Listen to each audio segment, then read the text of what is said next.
Myriam nous a rejoint.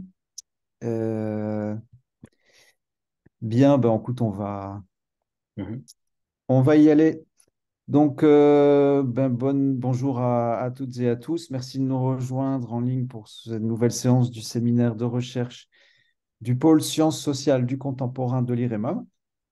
Nous avons aujourd'hui le plaisir d'accueillir Baptiste Brodard, qui est docteur en études religieuses de l'Université de Fribourg, Fribourg en Suisse, et qui a un parcours assez, alors quand on dit international, là, pour le coup, c'est pas un abus de langage, puisqu'il a été professeur assistant invité en études islamiques à l'International Peace College South Africa, au Cap, donc en Afrique du Sud. Professeur assistant en sociologie à l'International Islamic University Malaysia en 2022. Et il est actuellement enseignant-chercheur à terre en islamologie à l'Université Aix-Marseille et donc affilié pour le temps de son séjour chez nous à l'IREMAM. Ses expériences d'enseignement universitaire allient les sciences sociales et les études religieuses. Ses recherches antérieures se sont notamment focalisées sur l'islam et l'action sociale, qui était l'objet de sa thèse de doctorat, et sur les communautés musulmanes dans les sociétés à majorité non musulmane, ainsi que sur la pensée islamique contemporaine. Et donc aujourd'hui, il va être question bien précisément de communautés musulmanes dans des sociétés à majorité musulmane en Amérique latine, puisqu'il sera question de l'islam autochtone, entre guillemets, en Amérique latine, Colombie, Mexique et Brésil. Le titre complet de l'intervention étant Influence religieuse transnationale et affirmation socioculturelle locale des communautés musulmanes en Colombie, au Mexique et au Brésil. Baptiste, la parole est à toi. Oui, bonjour à toutes et à tous. Je suis ravi d'être présent, en tout cas en ligne avec vous. Et merci beaucoup à Thomas pour cette présentation. Et tu m'as déjà introduit, c'est-à-dire tu as déjà introduit la thématique du séminaire que je voulais déjà présenter enfin, depuis quelque temps par rapport à un travail qui a commencé il y a quelques années et qui s'est poursuivi plus formellement à travers un post-doctorat en 2020, 2021 et terminé en 2022. Mais malgré tout, je continue encore mes recherches et mes investigations sur la thématique. Je viens de publier un cahier d'une soixantaine de pages sur la même question, donc c'est un titre très proche, hein. Je ne sais même pas si j'ai gardé le même titre ou pas. Et mon intérêt, c'est de encore creuser cette question, de le partager avec vous. Donc, au-delà de ma présentation, j'espère qu'il y aura des commentaires, des questions, des réflexions et qu'on puisse réfléchir à cette thématique un peu particulière, un peu exotique, entre guillemets, si vous me permettez l'expression, tous ensemble. Et vous voyez dans le titre tout d'abord que je parle d'islam autochtone, entre guillemets, mais c'est un peu provocateur. Certains n'aiment pas lire islam autochtone en Amérique latine parce qu'on connaît la rengaine qu'il n'y aurait qu'un islam, mais des expressions diverses de l'islam. Et c'est un peu un raccourci de langage, mais je vais vraiment parler de communauté musulmane autochtone. On va voir ce que cela veut dire à travers différentes études de cas en Colombie, au Mexique également, et dans une moindre mesure au Brésil. Pour pas traiter d'une thématique qui est susceptible d'intéresser peut-être uniquement ma modeste personne, j'aimerais élargir cela sur la réflexion du rôle de mouvements islamiques transnationaux dans la propagation, la diffusion et l'enseignement de l'islam dans différents terrains. Donc, l'Amérique latine sert ici comme exemple, mais à travers ces cas concrets, on peut discuter du même processus appliqué à d'autres contextes susceptibles d'intéresser d'autres collègues ou étudiants. C'est vraiment l'enjeu, enfin, ma, ma volonté à travers cette présentation, parce que je suis conscient que la thématique est très spécifique et n'intéresse pas tout le monde. Mais pour commencer avec une brève introduction, donc à travers cette étude que j'ai fait essentiellement dans le cadre d'un postdoctorat, la première idée pour moi, c'était d'établir une cartographie de la présence musulmane en Colombie et au Mexique. Quand je dis cartographie de la présence musulmane, c'était surtout l'idée de répertorier chaque congrégation musulmane ou chaque centre islamique, chaque communauté musulmane qui est présente physiquement dans le pays, sans parler des espaces virtuels qui est encore qui en ajoutent encore à la complexité de la chose. Donc, c'était une première intention de la recherche qui ne va pas de soi, parce qu'on verra dans quelques minutes, on ne peut pas le faire en ligne uniquement, on ne peut pas le faire seulement à travers la littérature. Ça implique des séjours de terrain répétés, vu le caractère très rapidement évolutif des processus. Mais ensuite, une fois que cela est fait, un autre axe important de ma réflexion était d'étudier l'affiliation religieuse et idéologique des communautés musulmanes répertoriées finalement. De quel islam se revendiquent-elles? Comment ont-elles accès à une éducation religieuse musulmane? Et quels choix idéologiques, théologiques font-elles finalement? C'était vraiment cette vocation qui a animé cette recherche très exploratoire, comme vous le voyez, sans partir d'un cadre théorique strict, préconçu. Donc, c'était une entreprise assez différente de ce que j'ai pu faire dans le doctorat, avec beaucoup plus de liberté et aussi une approche exploratoire plus libre, plus intuitive et surtout ancrée sur le terrain parce que peu de documents me permettaient de me faire une idée avant d'y aller moi-même et de séjourner au sein de ces différentes communautés. Finalement, un dernier objectif était de comprendre à la fois l'essor de nouvelles communautés musulmanes que je propose de nommer autochtones, mais aussi leur déclin, parce que certaines ont pratiquement disparu ou sont fortement en déclin. Euh, Maintenant, qu'est-ce que je veux dire par islam autochtone en Amérique latine?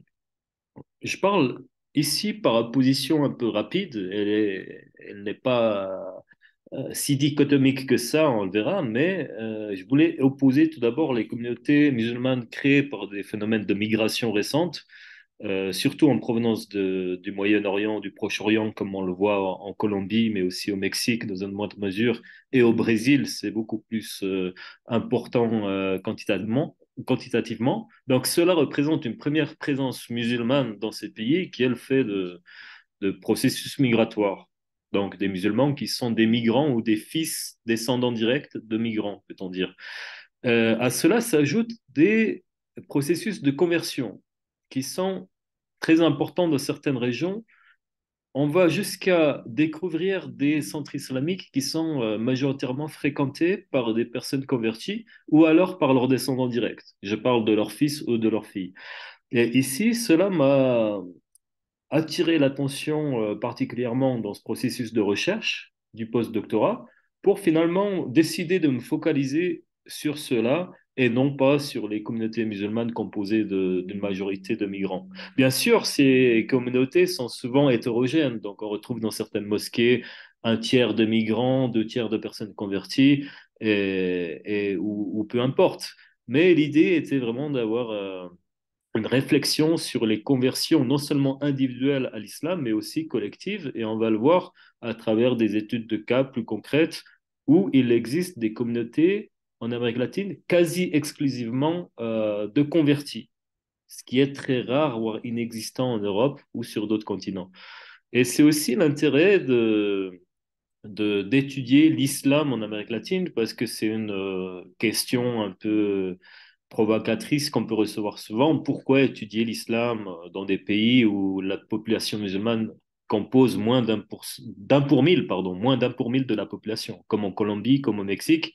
Statistiquement, la présence musulmane est très négligeable et certains vont vous dire, mais pourquoi étudier les musulmans en Colombie ou au Mexique? Personne s'y intéresse. En fait, pour moi, oui, parce que ayant commencé d'autres travaux de recherche auparavant en Europe ou dans certaines parties du Moyen-Orient et de l'Afrique du Nord, je m'intéressais maintenant, si vous voulez, à partir du cas des États-Unis, au processus collectif de conversion. Donc, aux États-Unis, on a un processus bien connu avec les communautés afro-américaines musulmanes qui sont fort médiatisées depuis plusieurs décennies. J'avais entrepris un travail de recherche il y a une dizaine d'années sur cette question, mais de manière un peu légère, qui a quand même abouti à une publication en 2014. Et j'ai gardé un peu cette réflexion en tête sur le fait qu'en Europe, en parcourant les centres islamiques, on n'est pas habitué à rencontrer une forte proportion de convertis dans les centres islamiques, mais c'est le cas dans d'autres pays, comme aux États-Unis, au sein des communautés afro-américaines spécialement, et également plus tardivement en Amérique latine. D'où l'idée pour moi d'orienter mes recherches sur ces processus collectifs de conversion et de pouvoir partir de cette base pour interroger, par exemple, le rôle des mouvements islamiques transnationaux dans la diffusion et la transmission de l'islam. Parce que ici, pour moi, c'est une approche de cette préoccupation théorique ou une approche de ces questionnements qui est beaucoup plus pratique dans le contexte d'Amérique latine qu'étudier la même chose dans les communautés européennes traversées par beaucoup d'influences d'origine des pays d'origine de pays musulmans d'où viennent les migrants ou les descendants directs de ces migrants. Donc ici, pour moi, l'idée est de partir de communautés complètement nouvelles, si je peux me permettre de le dire ainsi, ou de communautés autochtones pour voir, mais finalement, d'où peuvent-elles avoir l'accès à l'enseignement islamique? Quel islam vont-elles choisir? Si on veut parler de choix, bien sûr. Quelle manifestation, interprétation de l'islam vont s'installer dans ces terres, dans ces terreaux qui étaient préalablement vierges de présence musulmane. Ensuite, un deuxième point qui va avec le premier, bien évidemment, est l'étude de la négociation des normes islamiques et des pratiques musulmanes par ces communautés autochtones. Je peux parler de réappropriation des discours et des pratiques de l'islam à l'aune des réalités locales des communautés musulmanes converties. Et cela aussi est quelque chose qui m'intéressait beaucoup de manière globale, mais encore une fois, le contexte de la Colombie et du Mexique s'y prêtait beaucoup plus qu'ailleurs, puisque la présence musulmane issue des migrations est beaucoup plus modeste. Mais on va le voir avec des études de cas d'ici quelques minutes. Excusez-moi pour cette introduction un peu lente. On va le voir à travers des cas très concrets qu'on peut plus ou moins approfondir. Peut-être ça sera plus parlant. Mais avant de venir à ça, quelques mots sur la méthodologie et le contexte de recherche. J'ai opté pour une ethnographie multisituée, et pour reprendre le concept de Marcus, qui consiste à étirer spatialement et temporairement la recherche, parce que le gros de mes enquêtes de terrain a été fait de 2020 à 2022, donc au Mexique, en Colombie et dans une moindre mesure au Brésil, mais j'ai également effectué des explorations préliminaires à partir de 2016. À cela s'ajoute le suivi des personnes enquêtées jusqu'à ce jour. Donc, je suis en contact encore par téléphone ou par le biais de réseaux sociaux avec certaines personnes enquêtées, ce qui est très important pour moi vu la rapidité d'évolution des différentes communautés. Concrètement, vous voyez des mosquées cette année qui n'existaient pas il y a 2 ans, et inversement, il y avait des centres islamiques plus ou moins actifs il y a 2 ans qui ont complètement disparu.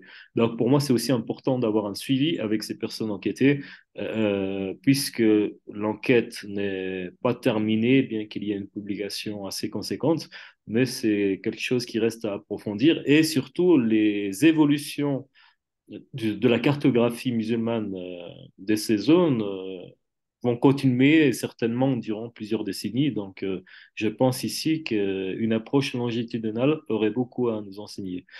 Euh, la première étape, c'était la conception d'une cartographie dynamique, donc repérer chaque centre islamique en Colombie pour tout le pays et au Mexique pour certaines régions uniquement, parce que j'ai pas eu les moyens d'étendre la recherche à tout le Mexique vu l'ampleur du territoire.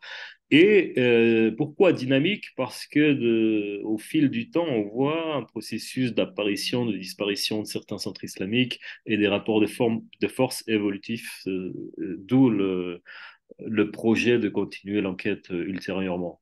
Mes études de cas ont donc eu lieu en Colombie, au Mexique, avec une petite ouverture sur le Brésil.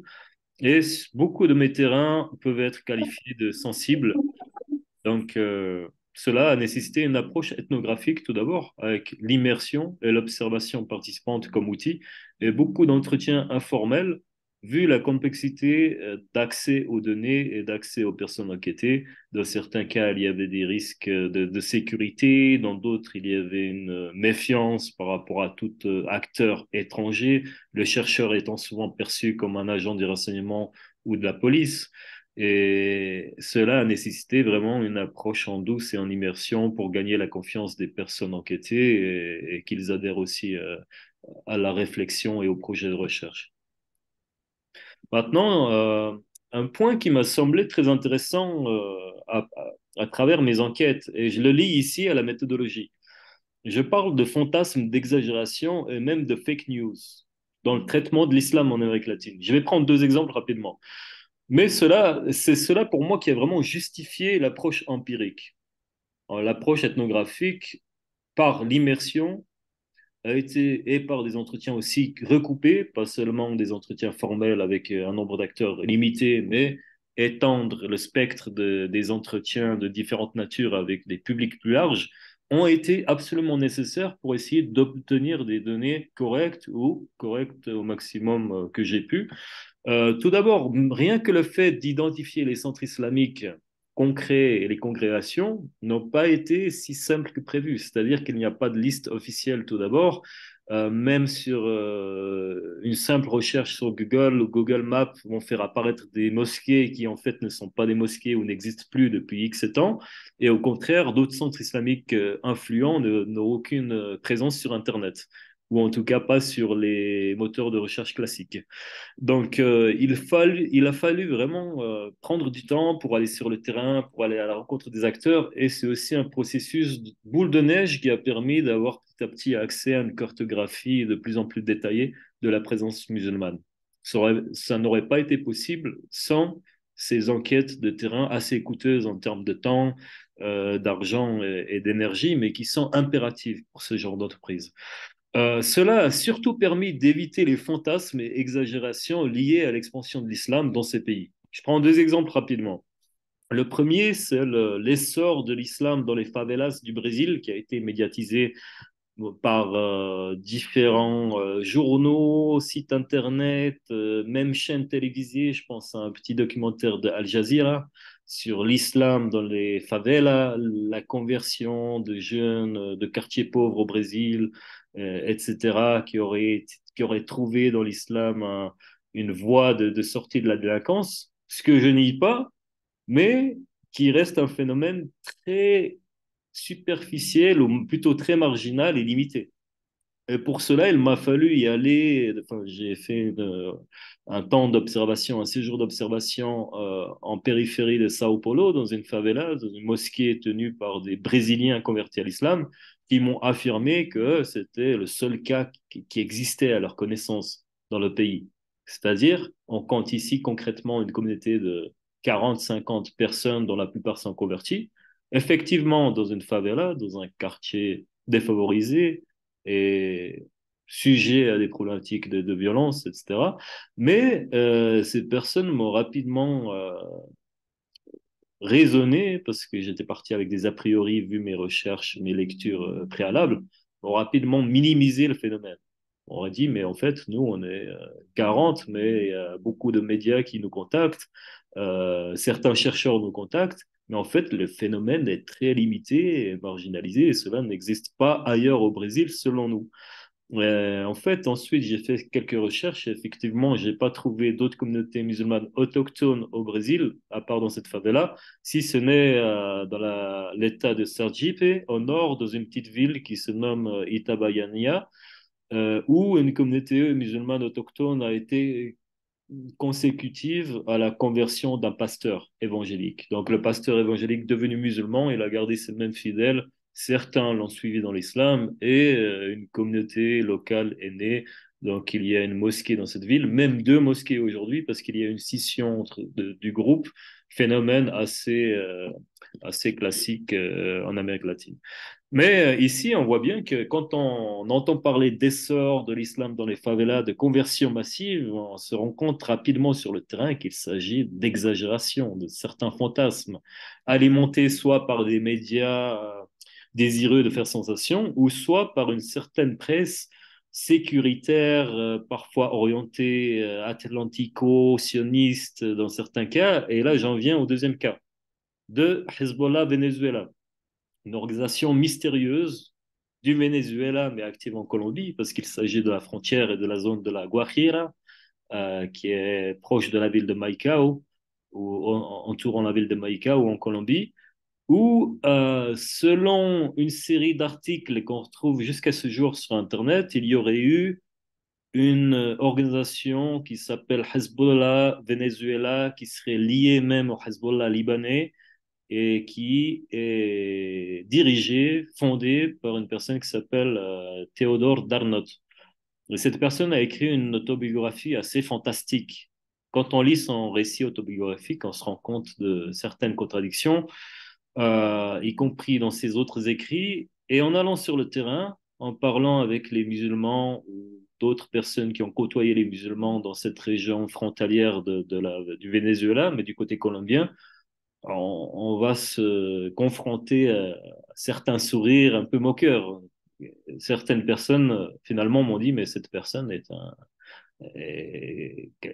une personne assez spéciale qui dit s'être convertie à l'islam il y a une trentaine d'années, mais qui après avait aussi des projets marxistes et qui ne savait pas vraiment où elle mettait les pieds, mais il n'y a rien eu derrière en fait. Il n'y a pas eu de conversion massive d'indigènes, voyous, malgré ce qui a été révélé par une certaine presse et certains rapports de la sécurité, enfin de rapports sécuritaires d'agences dites de renseignement, mais ce n'étaient pas des rapports très sérieux, mais ils figurent toutefois sur Internet, qui parlaient en fait de centaines de conversions, de milliers de conversions à l'islam dans cette région, en alertant sur le danger de nouvelles antennes de Hezbollah Venezuela qui seraient le fruit de locaux, d'indigènes d'une tribu indienne qui s'appelle Wajou, qui existe effectivement.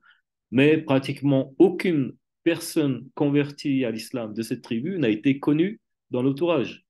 Et en faisant des recherches sur le terrain, en recoupant leurs entretiens, en allant dans les différents lieux où se retrouvent les musulmans, on n'arrive à aucune source qui indiquerait ne serait-ce que 10% de ce qui a été annoncé. D'où, j'en parle plus précisément dans l'article, bien sûr, je ne peux pas le faire à l'oral très, très longtemps, mais d'où l'usage du terme fake news, parce qu'ici, on a vraiment été dans une exagération d'un phénomène qui n'a jamais existé. Le phénomène a existé dans l'imagination de son fondateur supposé, qui a créé un site Internet, qui a proclamé être le leader de Hezbollah Venezuela, mais derrière, on n'a jamais retrouvé qui était son groupe, à part deux ou trois personnes. Donc finalement, on voit qu'il faut faire extrêmement attention avec certaines nouvelles exagérations sur l'islam en Amérique latine, qui soit d'un côté vont euh, réveiller un peu galvaniser la prétention de certains acteurs prosélytes musulmans qui aimeraient qu'il y ait beaucoup de conversions. Donc, on voit aussi des médias communautaires islamiques, ou plutôt que médias communautaires musulmans relier ces nouvelles, en se disant ben, l'islam progresse en Amérique latine, c'est formidable, mais on voit qu'il y a une forte exagération d'un côté. Mais de l'autre aussi, il y a d'autres acteurs orientés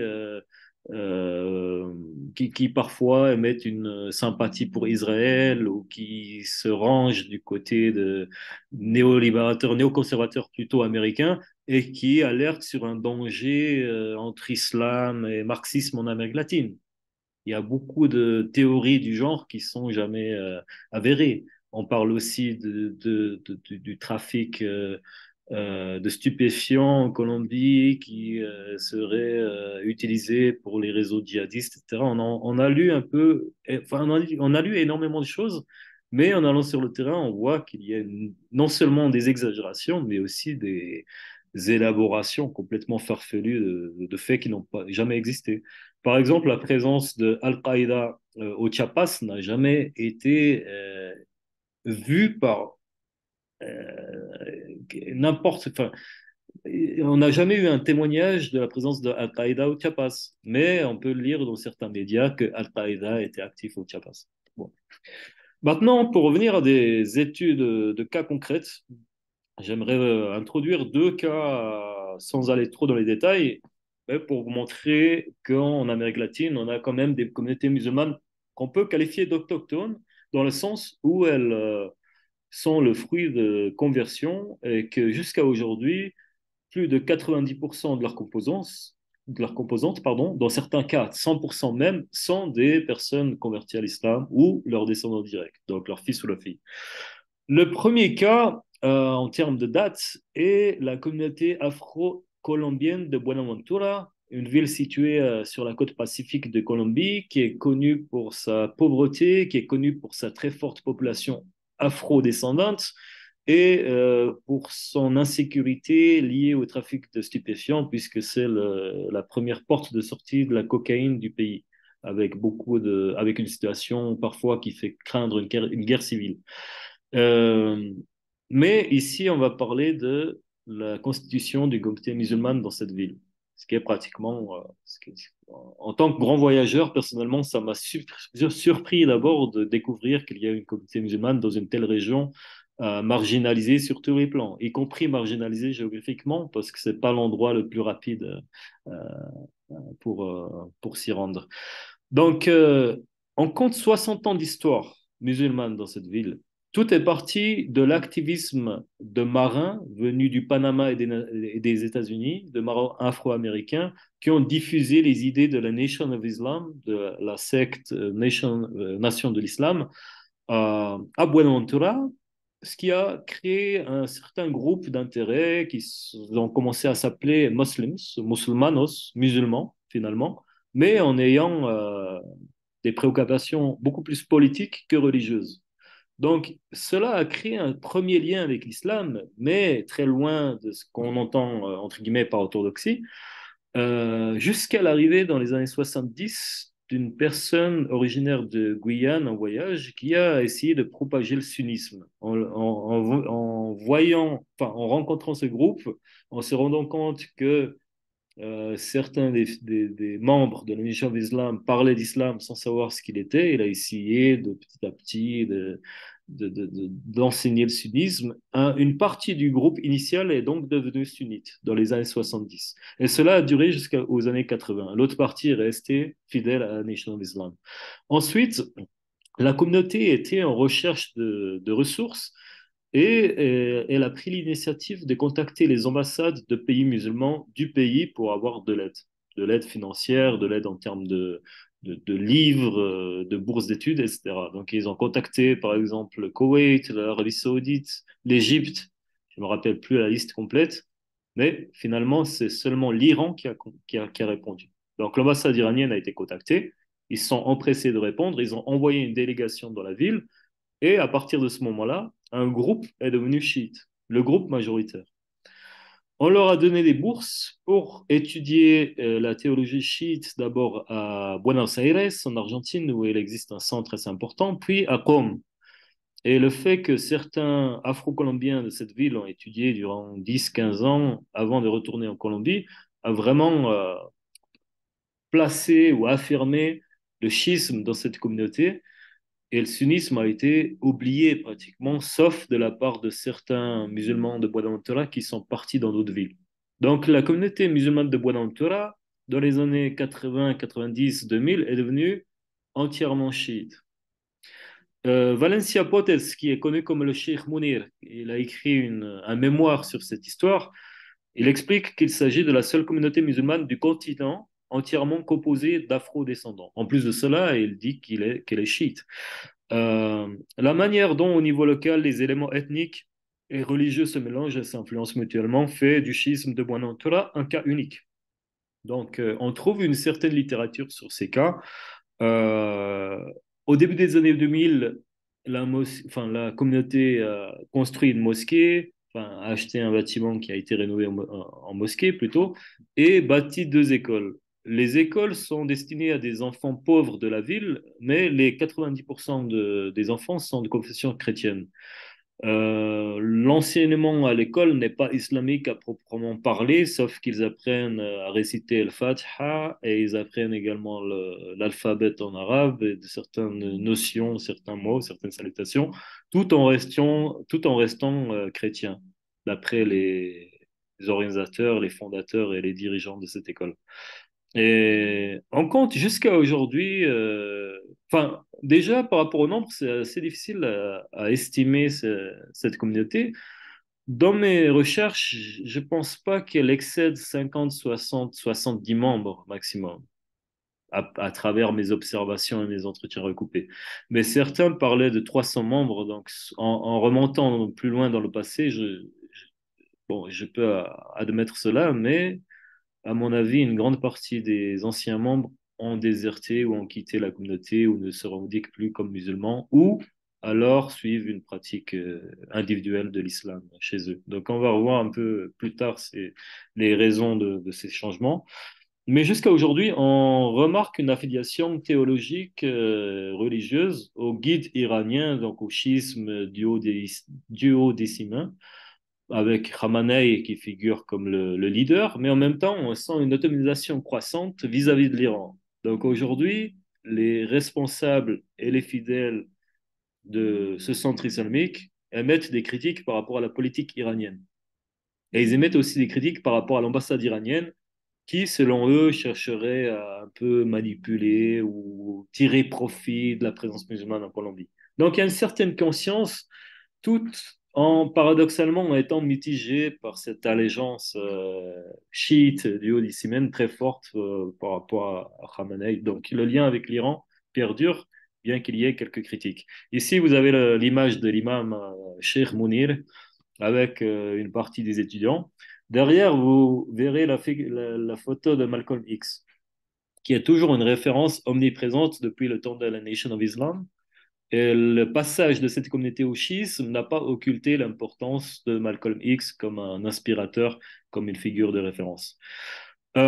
Cette communauté qui est partie de Buenaventura, elle s'est étendue au début des années 2000 vers deux autres villes. Donc aujourd'hui, il y a trois pôles. D'abord à Cali, qui est une grande ville de la région, un centre islamique important et dirigé par un autre afro-colombien de Buenaventura qui a étudié une 10 ou 15 d'années à Rome et qui est rentré vivre en Colombie il y a une 15 ou 20 d'années, je ne me rappelle plus les dates exactes de tête.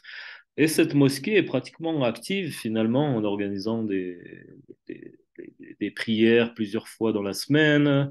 Vous avez Dua Komeil le jeudi soir, qui est une invocation, enfin un moment de prière suivi dans le schisme. Et vous avez aussi l'organisation de fêtes chiites avec d'autres projets caritatifs. Donc, c'est une communauté très vivante. Après, vous avez Guapi, qui est une ville très isolée, comme vous pouvez le voir sur la carte. On peut l'atteindre que par vol, par avion ou par bateau. Il n'y a pas de route. Et là-bas, vous trouvez un petit groupe d'une vingtaine de personnes qui se regroupent dans une salle de prière familiale que j'ai également eu l'occasion de visiter. Et tous trois gardent le même ancrage théologique, idéologique. C'est une communauté qui est divisée en plusieurs leaders, mais qui restent d'accord entre eux sur à peu près tous les points et qui continuent à se fréquenter, malgré une indépendance relative.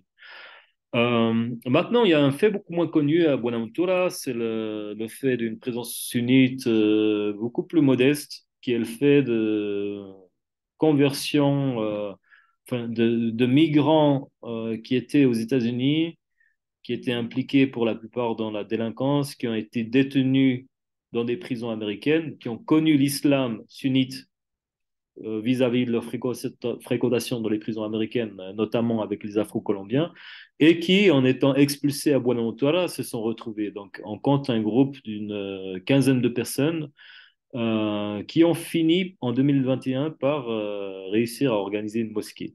Moi, je pensais à l'époque que cela n'allait jamais arriver, en voyant les profils de ces personnes qui étaient assez euh, sujettes à des problématiques psychiatriques, psychiques, sociales, économiques, vu leur parcours de vie. Certains ont passé 30 ans en prison, d'autres 20 ans, d'autres 15 ans. Et la précarité du groupe et l'absence de leadership fait que je pensais qu'il n'allait jamais avoir de mosquée sunnite dans cette ville. Mais en 2021, ils ont trouvé un local et finalement, la mosquée est toujours ouverte aujourd'hui. Donc, c'est une haute présence musulmane ethniquement similaires, mais idéologiquement ici tournés vers le sunnisme, qu'ils ont acquis par les États-Unis. Donc vous voyez la boucle et le rôle récurrent des États-Unis dans cette communauté, avec avec aussi une fenêtre vers l'Iran pour certains. C'est assez intéressant d'observer ces processus. Maintenant, pour pas faire trop longtemps sur le premier cas, j'aimerais parler de l'islam au Chiapas, qui est beaucoup plus connu et beaucoup plus médiatisé. Donc, je ne vais pas aller dans les détails non plus, mais tout est parti de 1995, quand deux musulmans espagnols de l'organisation Morabitoun, qui est une organisation sunnite, soufi, bon, d'origine d'un cheikh qui s'appelle Abdulkader Soufi, Ian, comment on appelle ça en anglais? Ian Dallas, qui est écossais, qui s'est converti à l'islam et qui a lancé ce groupe assez surprenant qui s'appelle Morabitoun, mais on n'aura pas le temps malheureusement d'aller trop dans les détails. Donc, deux personnes espagnoles de cette organisation se sont rendues au Chiapas, dans la ville de San Cristobal de las Casas, dans le but de convertir les leaders du mouvement révolutionnaire zapatista. Ils pensaient qu'avec leur projet islamique, altermondialistes, opposés au capitalisme, opposés à la finance mondiale, ils allaient convaincre les activistes zapatistes de s'intéresser à l'islam et qu'il y aurait une nouvelle communauté très considérable. Mais les zapatistas, influencés bien sûr, par la gauche, par les idées d'extrême gauche, n'ont pas été intéressés par ce message religieux. Malgré leur désintérêt, les deux Espagnols sont restés et ont rencontré un succès local qui a abouti à la conversion d'une centaine de locaux de Tsosil, donc de la tribu locale, une des tribus locales qu'on retrouve dans cette région. Les conversions importantes s'expliquent par le fait qu'une fois que le grand-père ou que l'oncle de la famille se convertit, tous les descendants avaient tendance à suivre. Donc la conversion d'une personne entraînait une vingtaine ou une trentaine de convertis à l'islam. Ensuite, il y a eu un âge d'or au début des années 2000. On compte plusieurs centaines de membres musulmans à cette époque, donc tous convertis, tous indigènes, mais il y a eu des critiques internes qui ont abouti à la scission entre différents groupes. C'est devenu autant de centres islamiques concurrents. Donc à cette époque, il y en avait trois. Aujourd'hui, il y en a cinq parce qu'il y a d'autres activistes étrangers qui sont venus depuis.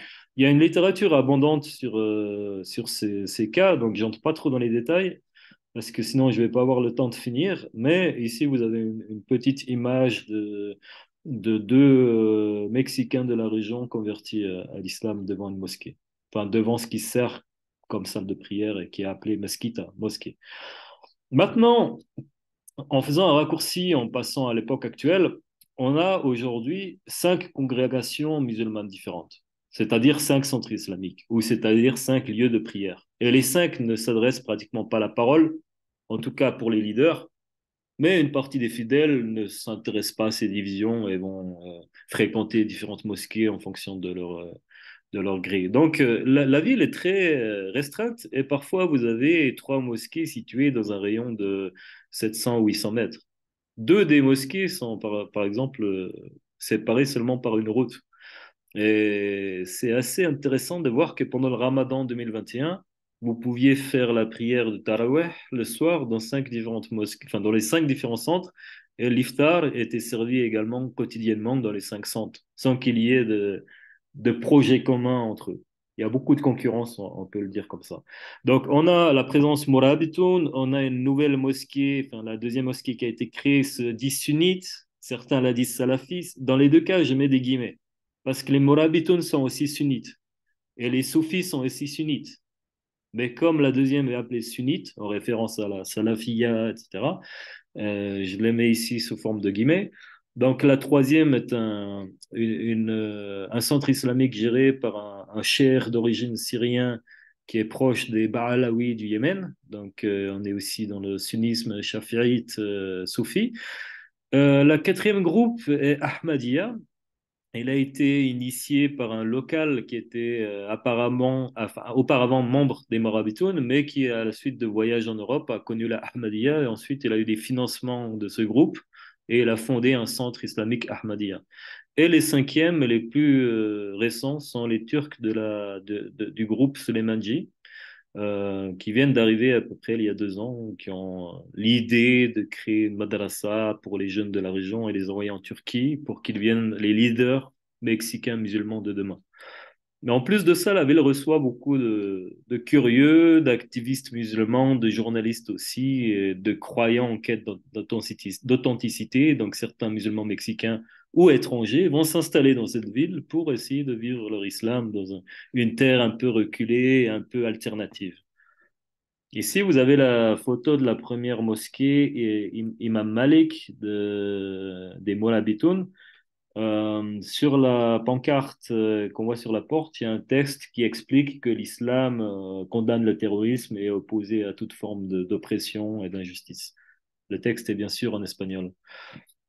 Maintenant, j'en finis avec mes deux cas. Il y a d'autres cas encore, mais c'est les deux cas les plus emblématiques et les plus importants de conversion massive de musulmans en Amérique latine. Et c'est les deux cas qu'on peut appeler, selon moi, communautés musulmanes autochtones. Pourquoi? Parce elles sont constituées au moins par 95% de locaux qui n'ont aucun ascendant, aucun ancêtre direct musulman. Donc, on est vraiment dans des processus de conversion collective, dans des terreaux où il n'y avait aucune présence islamique préalable et qui ont entraîné la création de communautés sur plusieurs décennies.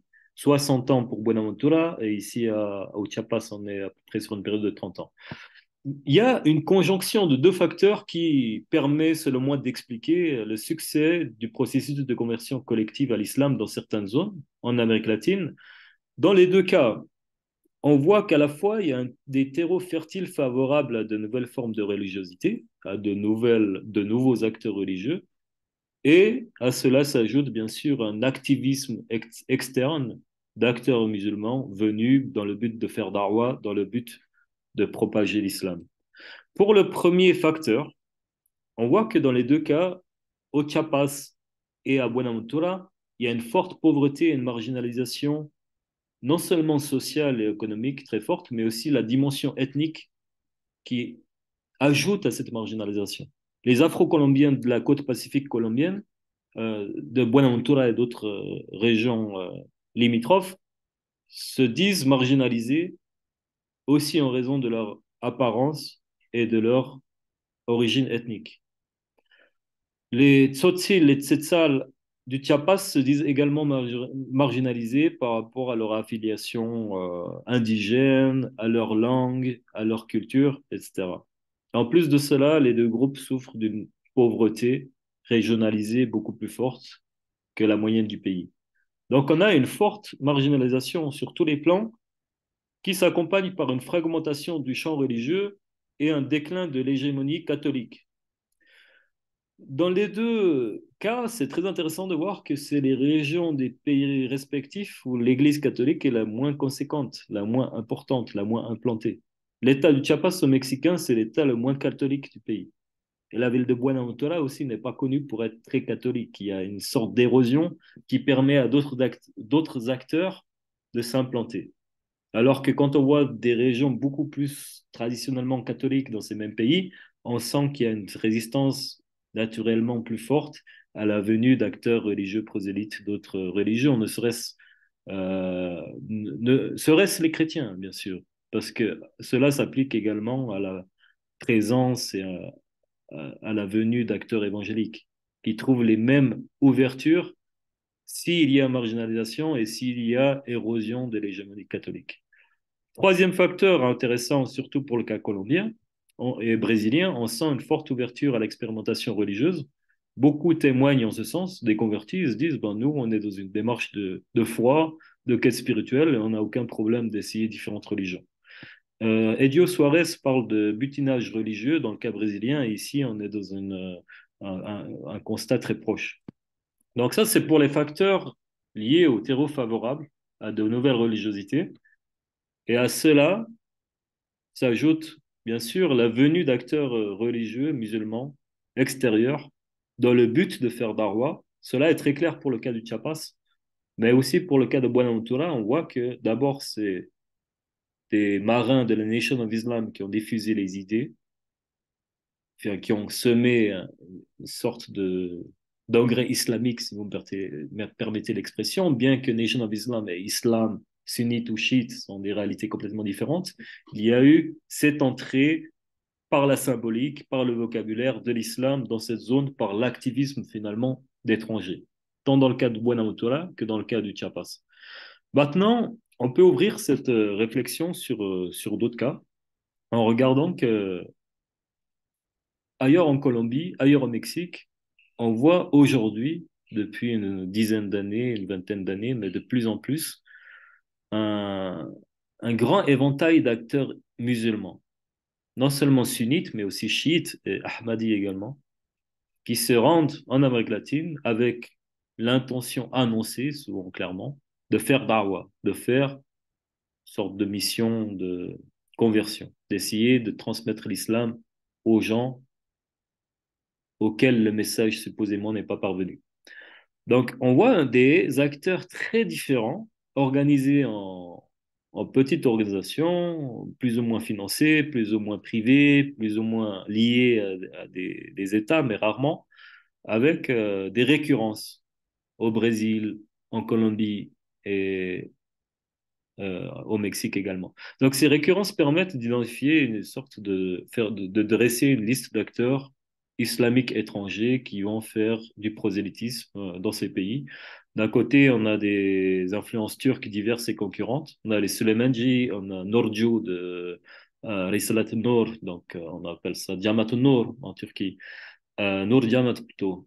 Euh, on a aussi des groupes Naqshbandi liés à Chypre.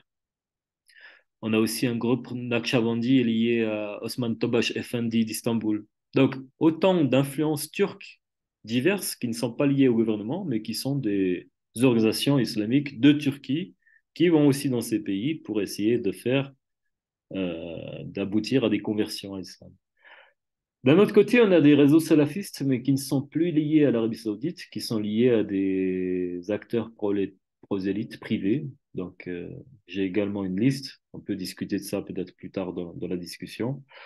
On a un cas très intéressant à ce niveau-là, qui est la Mesquita As-Salam dans la ville de Medellín, en Colombie. Donc, je vais m'arrêter un peu sur cet exemple maintenant. Pendant longtemps, à Medellín, il y avait une mosquée à Belém qui existe toujours dans un autre quartier. Mais cette première mosquée n'a jamais été très active dans la diffusion de l'islam ni le prosélytisme. Il y a quelques années, on voit apparaître une nouvelle mosquée qui s'appelle Mesquita Salam à Poblado et qui affiche la couleur directement en disant on est là pour Dawa. Elle est dirigée par un cheikh d'Égypte qui est un membre d'un réseau transnational d'acteurs que j'appelle post-salafistes, mais je pourrais dire pourquoi plus tard, qui sont clairement en Amérique latine pour diffuser l'islam selon leurs normes et leurs interprétations. Donc le groupe est très bien organisé et ce même groupe est actif dans une quinzaine de pays d'Amérique latine. Donc la mosquée As-Salam est seulement un de leurs projets. La mosquée donc est ouverte 24 heures sur 24, où je suis pas, non pas 24 heures sur 24, mais depuis la Salat Subh vers 5 heures du matin ou selon les saisons jusqu'à la Salat Isha la nuit et le Ramadan 24 heures sur 24. Donc, n'importe qui peut y aller, ce qui est très différent d'autres mosquées.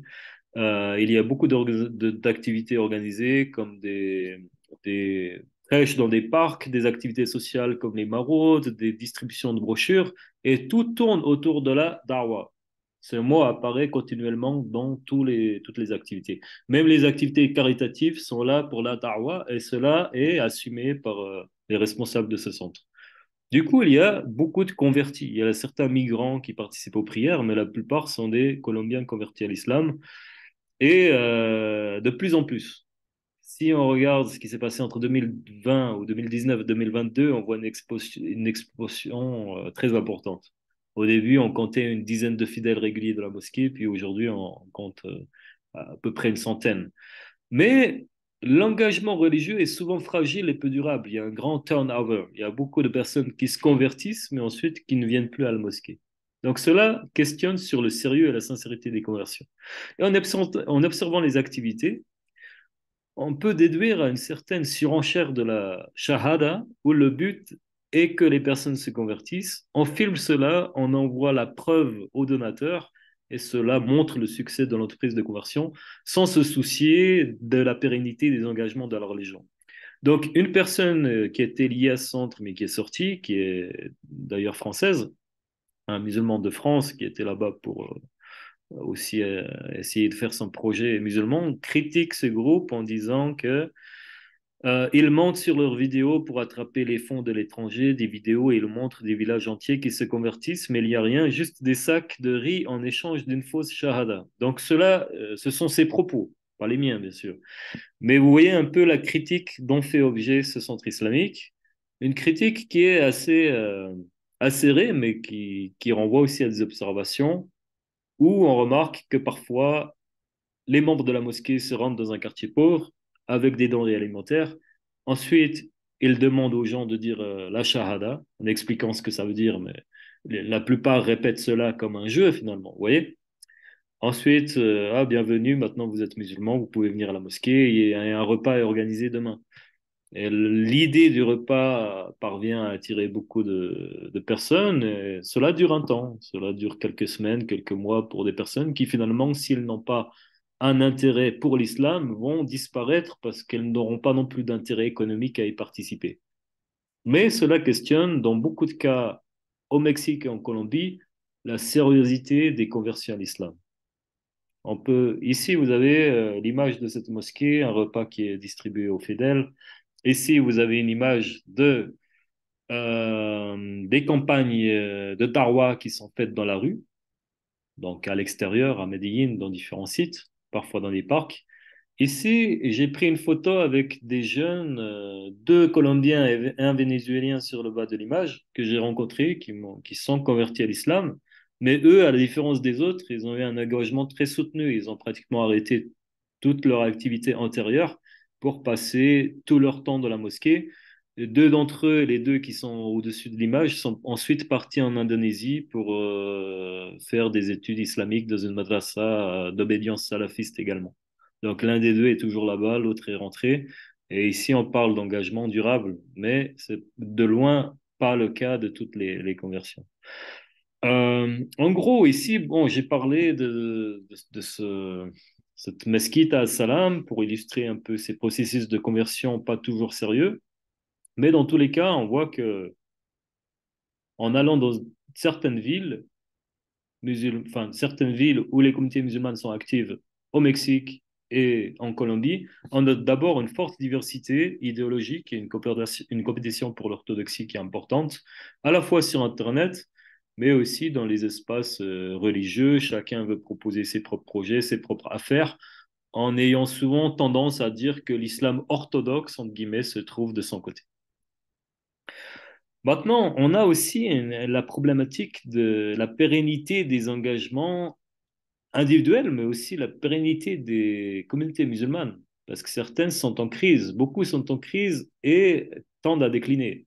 Pourquoi? D'un côté, on sent un émiettement des congrégations et des engagements communautaires, c'est-à-dire que la diversification des acteurs qui prétendent agir pour l'islam porte préjudice à la darwa, parce que la darwa insiste sur le fait que l'islam prône l'unicité, un Coran, un dernier prophète, une umma, la fraternité entre tous les membres de cette umma. Mais en réalité, les nouveaux musulmans voient qu'il y a peut-être 5 mosquées dans la même ville qui n'entretiennent pas de bons rapports. Et cela porte préjudice à la pérennisation de nouveaux centres islamiques ou de nouvelles communautés qui sont fragilisées par cette même concurrence. Ensuite, vous avez beaucoup de personnes qui témoignent de déception et de sortie de l'islam, qui en réalité, quand vous recueillez leurs témoignages, ne sont pas tant des déceptions de l'islam que de ceux qu'ils ont étudiés comme étant l'islam, bien sûr, qui parfois est assez caricatural. Et n'ayant pas beaucoup d'accès culturellement ou religieusement à d'autres expressions de l'islam, ils se retrouvent très vite prisonniers de l'interprétation dominante dans le centre islamique qu'ils vont fréquenter. Et cela trouve cela trop dur. Par exemple, ils sont persuadés que si on ne porte pas le hijab, on ne peut pas se dire musulman. Donc, une fille qui travaille dans un magasin et qui dit qu'elle ne peut plus garder son hijab dit ben, finalement, ben, je vais sortir de l'islam. Quand on lui demande pourquoi, elle dit ben, je sors de l'islam parce qu'au travail, je ne peux pas porter le hijab. Et ensuite, si quelqu'un lui apprend qu'en France, des milliers de musulmans ne portent pas le hijab, c'est une nouvelle interloquante pour elle. C'est-à-dire que vous avez la diffusion de discours islamiques, malgré Internet, qui reste très limitée et très dépendant des personnes qui vont rencontrer. Dernier facteur important qui explique le déclin de certaines communautés, il y a un essoufflement générationnel. C'est aussi ce qu'on voit chez les musulmans afro-américains et le déclin de communautés musulmanes afro-américaines parce que beaucoup de personnes converties peinent à entreprendre des relations maritales avec des musulmans convertis ou non et vont avoir des conjoints d'autres religions. Et vu le contexte socio-culturel local, d'autant plus quand il y a un couple mixte, les enfants ont souvent tendance à laisser l'islam de côté et ne pas suivre la religion de leur père ou de leur mère, mais plutôt à suivre les normes socio-culturelles dominantes qui sont un peu compliquées à vivre pour un musulman. Mais ici, désolé parce que j'essaie d'aller un peu plus vite, malgré cela, malgré ces trois facteurs de crise, de déclin, de baisse des communautés musulmanes, force est de se constater qu'on voit que certains centres islamiques survivent et que certaines communautés musulmanes, comme à Buenaventura et au Chiapas, ont déjà plusieurs décennies d'ancienneté. Euh, J'expliquerai que une condition de la survivance de ces communautés tient à la réappropriation ou à l'appropriation de l'islam à l'aune des contextes locaux, ce qui implique de mettre terme à la dépendance vis-à-vis des acteurs étrangers. Et ça, je l'ai vu dans les différents cas qui ont su perdurer au-delà de plusieurs années. Euh, D'abord, on voit que dans certaines communautés musulmanes, il y a l'essor de leaders locaux qui ont étudié l'islam à l'étranger et qui reviennent avec une légitimité et qui se disent finalement on n'a plus besoin de suivre l'imam pakistanais du coin, on peut avoir notre propre réflexion sur l'islam, l'islam est universel, on n'a plus besoin de porter allégeance à un groupe étranger qui nous dicterait notre façon de vivre. Dans ce cas-là, on voit que les communautés musulmanes locales, autochtones, deviennent beaucoup plus fortes. Et justement, elles deviennent autochtones à partir de ce moment-là, où il y a également une adaptation pragmatique des discours et des pratiques islamiques, entre guillemets, au contexte local, et des influences et références plurielles revisitées. Moi, je parle de syncrétisme, excusez-moi l'expression, avec des guillemets, socio-culturels, parce que je n'ai pas vu de traces, à part dans un cas de syncrétisme religieux, mais il y a un syncrétisme, si vous me permettez l'expression, socio-culturel, où l'islam est revu à l'aune de réalités normatives, pas tant normatives, mais plutôt culturelles ou sociales, locales, américaines. Ici, avant d'en parler plus, déjà, vous voyez que la communauté chiite afro-colombienne de Buenaventura et des autres villes autour a réussi à créer quelque chose d'assez particulier en termes d'idéologie, en termes d'enseignement, où Malcolm X se retrouve nez à nez avec Khomeini et Khamenei. Parce que d'un côté, il y a l'allégeance théologique à l'Iran, enfin aux figures chiites iraniennes pour le chiisme du haut des Simains. De l'autre, il y a cet héritage très important afro en tant que conscience noire, en tant que libération des oppressions, avec Malcolm X, qui n'était pas chiite, comme figure de référence. Et on sent aussi une ouverture vis-à-vis des sunnites dans ces communautés. Donc, dans la même mosquée, vous avez ces tableaux. Dans la mosquée de Buenaventura et également à Cali. Les tableaux de ces différentes personnes. Ensuite, quand je parlais d'adaptation pragmatique des discours et des pratiques islamiques au contexte local, déjà, il y a une contextualisation des discours où ce qui est prêché dépend beaucoup des réalités colombiennes et mexicaines, le cas échéant. Mais il y a aussi une négociation des normes où la nature de la viande halal est questionnée, ce qui, dans certaines communautés, notamment en France ou en Grande-Bretagne, est considéré comme une norme très importante, est complètement relativisé dans la plupart des communautés musulmanes autochtones où les gens mangent du poulet ou du bœuf classique dont l'animal n'a pas été égorgé au préalable. Donc, qui serait considéré par d'autres communautés musulmanes, notamment en Europe, comme haram, impossible à la consommation. Ensuite, le port du voile aussi est négocié avec beaucoup de liberté par rapport à cela. On voit aussi les interactions de genre, les pratiques maritales qui sont très dépendantes des normes socioculturelles locales. Et finalement, on sent que le mode de vie et les pratiques culturelles empruntent certes à l'islam, mais elles tranchent avec l'enseignement étranger de l'islam qui était préalablement mis en œuvre par les organisations musulmanes actives dans la darwa. Donc c'est pour ça que je parle de réappropriation où on garde l'islam mais on le réinterprète à l'aune des réalités locales, ce qui a d'ailleurs toujours été fait historiquement dans d'autres contextes. Enfin, il y a un investissement fort dans l'action sociale et caritative, mais aussi politique. Vous voyez à gauche les Afro-Colombiens de Cali qui préparent des repas, qui vont distribuer à des sans-abri, souvent toxicomanes, dans les rues de la ville. Donc, c'est un travail caritatif qui est fait au nom de l'islam, mais sans intention de prosélytisme dans ce cas-là. Vous voyez aussi ici une mosquée à Cartagena, Carthagène, dans un quartier pauvre de la périphérie de Carthagène, avec des enfants qui viennent chaque jour prendre leur pas dans la mosquée, mais ces enfants ne sont pas de famille musulmane. La mosquée est ouverte pour aider les gens de la région. Un point particulier de cette mosquée est qu'elle abrite une communauté complètement autochtone également, seulement des Colombiens y viennent. Elle est dans un quartier très difficile d'accès vu la sécurité, mais elle émet l'appel à la prière fort. Donc l'adhan 5 fois par jour, ce qui est assez invraisemblable vu que la communauté tient seulement sur une dizaine ou une quinzaine d'hommes musulmans pratiquants. Ensuite, ici, encore à Buenaventura, vous voyez la photo de Cheikh Mounir avec certains jeunes musulmans de la ville qui marche pour la paix parce que c'est une ville souvent marquée par des fusillades, règlements de compte ou des situations sécuritaires difficiles.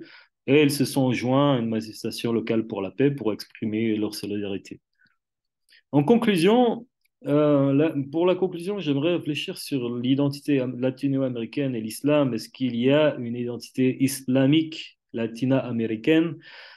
C'est pour ça que je parlais un peu de syncrétisme entre guillemets socio-culturel, où on retrouve chez certains des références islamiques, mais en même temps un fort ancrage latino-américain de l'expression, même corporelle, des personnes qui me semble tout à fait intéressant à creuser. Par exemple, il y a une personne qui était sur une des photos tout à l'heure, qui avait un tatouage important sur son bras, un tatouage très visible où il était écrit en arabe Allahu Akbar, ce qui ne se fait jamais dans les pays musulmans parce que c'est considéré par la majorité des interprétations comme étant haram. Donc lui, il avait son tatouage Allah Akbar en arabe et en dessous, c'était écrit Kill Illuminati, comme le jeu de mots de Tupac Kill Illuminati, donc mort aux Illuminati. Donc on sent l'impression inspirationniste, conspirationniste pardon, derrière, et le mix avec la référence à l'islam et le tatouage parce qu'on est latino-américain du barrio, du quartier. Donc le tatouage est quelque chose d'important. Et j'ai vu beaucoup de tatouages chez des personnes musulmanes converties en Amérique latine, y compris avec des versets du Coran écrits sur leur corps, ce qui est très particulier dans d'autres contextes.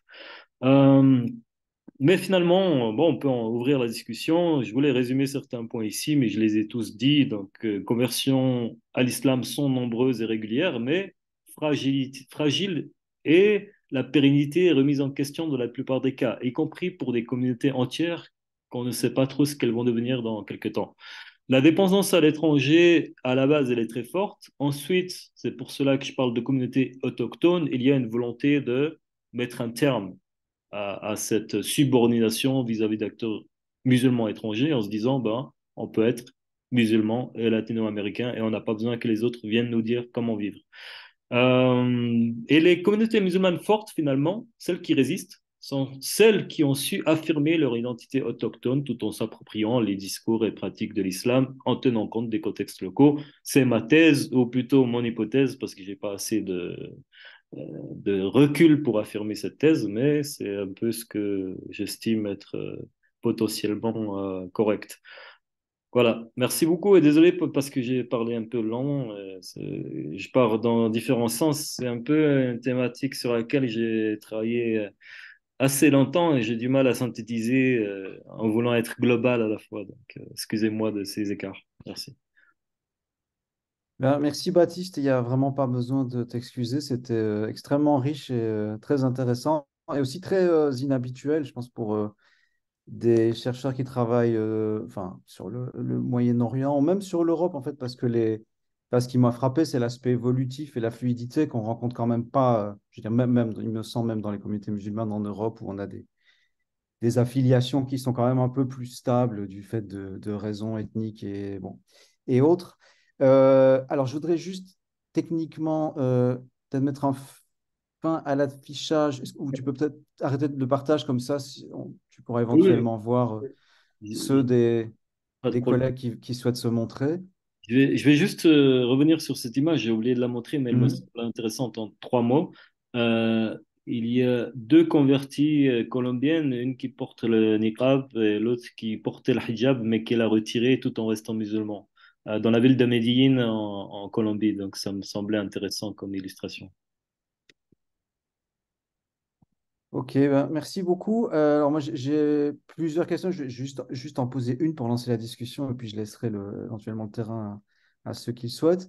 Et je me demandais, vu qu'on est dans un contexte, comme tu l'as dit, qui est ultra minoritaire, avec, on va dire quand même une religion dominante qui est chrétienne, avec évidemment aussi dans son éventuelle diversité, est-ce que les acteurs que tu étudies se livrent à des polémiques? Tu sais, des choses à la Ahmad Didat, je ne sais pas si c'est un nom si on regarde Oui, ces oui, oui, vidéos dans les je l'ai milieux, vu. des controverses sur le fait que les chrétiens n'ont rien compris et que l'islam est la vraie religion, enfin, ce genre de choses fait partie des modes opératoires. Oui, en fonction des groupes auxquels ils s'affilient, mais c'est quelque chose qui est assez récurrent, qui est assez observable. La scène la plus originale que j'ai observée à ce sujet était au Mexique, dans la ville de San Cristóbal de las Casas, où une personne convertie à l'islam aux États-Unis, qui a été aussi expulsée au Mexique, est entrée dans un taxi, puis je l'accompagnais dans mes recherches, et elle a commencé à parler, enfin l'homme a commencé à parler au chauffeur en lui disant, ah, vous êtes chrétien, mais le christianisme ne tient pas, l'islam dit ça, etc. Et la personne a fini par perdre le débat. C'est-à-dire que le musulman ne savait plus comment répondre au conducteur, et quand on est sorti de la voiture, il était embarrassé. Il m'a dit, ah, il faut encore que j'étudie plus la darwa. Donc c'est vraiment quelque chose qu'on retrouve, mais pas chez tout le monde. Dans les communautés qui ont embrassé le schisme, il n'y a pas cette idée de convaincre ou d'attirer des personnes de cette manière, en tout cas. C'est beaucoup plus subtil. Mais dans les milieux, surtout salafistes, cela est l'enjeu principal parce que la raison d'être de ces personnes est la darwa. Donc c'est aussi comme ça qu'ils justifient leur présence en Amérique latine pour les étrangers et même pour ceux qui restent. Ils disent ben, notre but dans la vie, en fait, maintenant, ça va être diffuser l'islam. Les gens ne savent pas ce que c'est, donc c'est à nous de leur expliquer. Et il y a ces débats sous forme de christianisme, islam, confrontation d'idées, etc. Bien, merci. Est-ce qu'il y a des auditeurs qui souhaiteraient poser des questions en utilisant leur micro ou via le chat? Oui, bonjour. Bonjour. Je me présente, je suis Nofret et je suis ancienne élève. Désolée, je suis à la même message ici à Aix-en-Provence, donc je dois sortir de la médiathèque. Et je me présente, j'ai fait une thèse sur les journalistes palestiniens, ça fait déjà 8 ans. Et maintenant, j'ai fait un postdoctorat au CIDE. Et je travaille sur les représentations médiatiques des arabes et musulmans au Mexique. Donc, j'étais très intéressée par ces séminaires. Merci pour partager, Baptiste. Et j'ai une question alors, parce que aussi j'ai eu des problèmes pour commencer. Ben, j'imagine que tu as lu déjà peut-être quelque chose sur les Palestiniens en Colombie de Bernard Botibo ou peut-être aussi le travail de Camila Pastor sur les musulmans et les arabes, surtout au début du XXe siècle au Mexique. Mais alors, tu étais vraiment intéressé de ces deux communautés que, en fait, moi, je voudrais bien commencer le terrain en Colombie. Et, par rapport à comment tu voyais comme ces communautés étaient représentées en France, c'est ça? bah, tu t'es étonné comment les communautés musulmanes latino-américaines se sont représentées médiatiquement ici en France. Et donc, tu voulais voir comment ça s'est passé. Et tu as trouvé tout ça, c'est ça? Parce que peut-être j'ai entré un peu tard. Ça, c'est ma première question. Et la deuxième, alors, c'est, oui, le Brésil, bah, tu peux dire alors que c'est deux communautés, parce que le Brésil, j'ai compris que tu viens de commencer. C'est un, Ce sont des communautés vraiment autochtones, je pense, non? C'est vraiment la conclusion, même si c'est, oui, indigène, surtout au Mexique, des communautés indigènes, mais on peut dire que c'est une identité vraiment synthétisée ou mélangée entre l'identité latino-américaine et après l'islam. Donc, ils sont en train de, pas arabiser, bah oui, on va dire que, mais, j'ai dit au Mexique qu'ils sont en train de mexicaniser l'islam. C'est ça, non? Voilà. Oui, merci beaucoup, Noflet Bernice, pour la question. Oui, en fait, tout d'abord, pour reparler de mon intention de recherche, parce que c'était la première partie de votre question, euh, je travaillais beaucoup sur l'islam en Europe auparavant, puis ensuite un peu sur d'autres contextes, mais ce qui m'a intéressé ultérieurement, c'était l'islam aux États-Unis avec les conversions à l'islam des communautés afro-américaines. Donc, des communautés qu'on retrouve aux États-Unis qui regroupent une majorité de convertis, ce qui est pratiquement impossible à voir en France, à part des exemples très marginaux.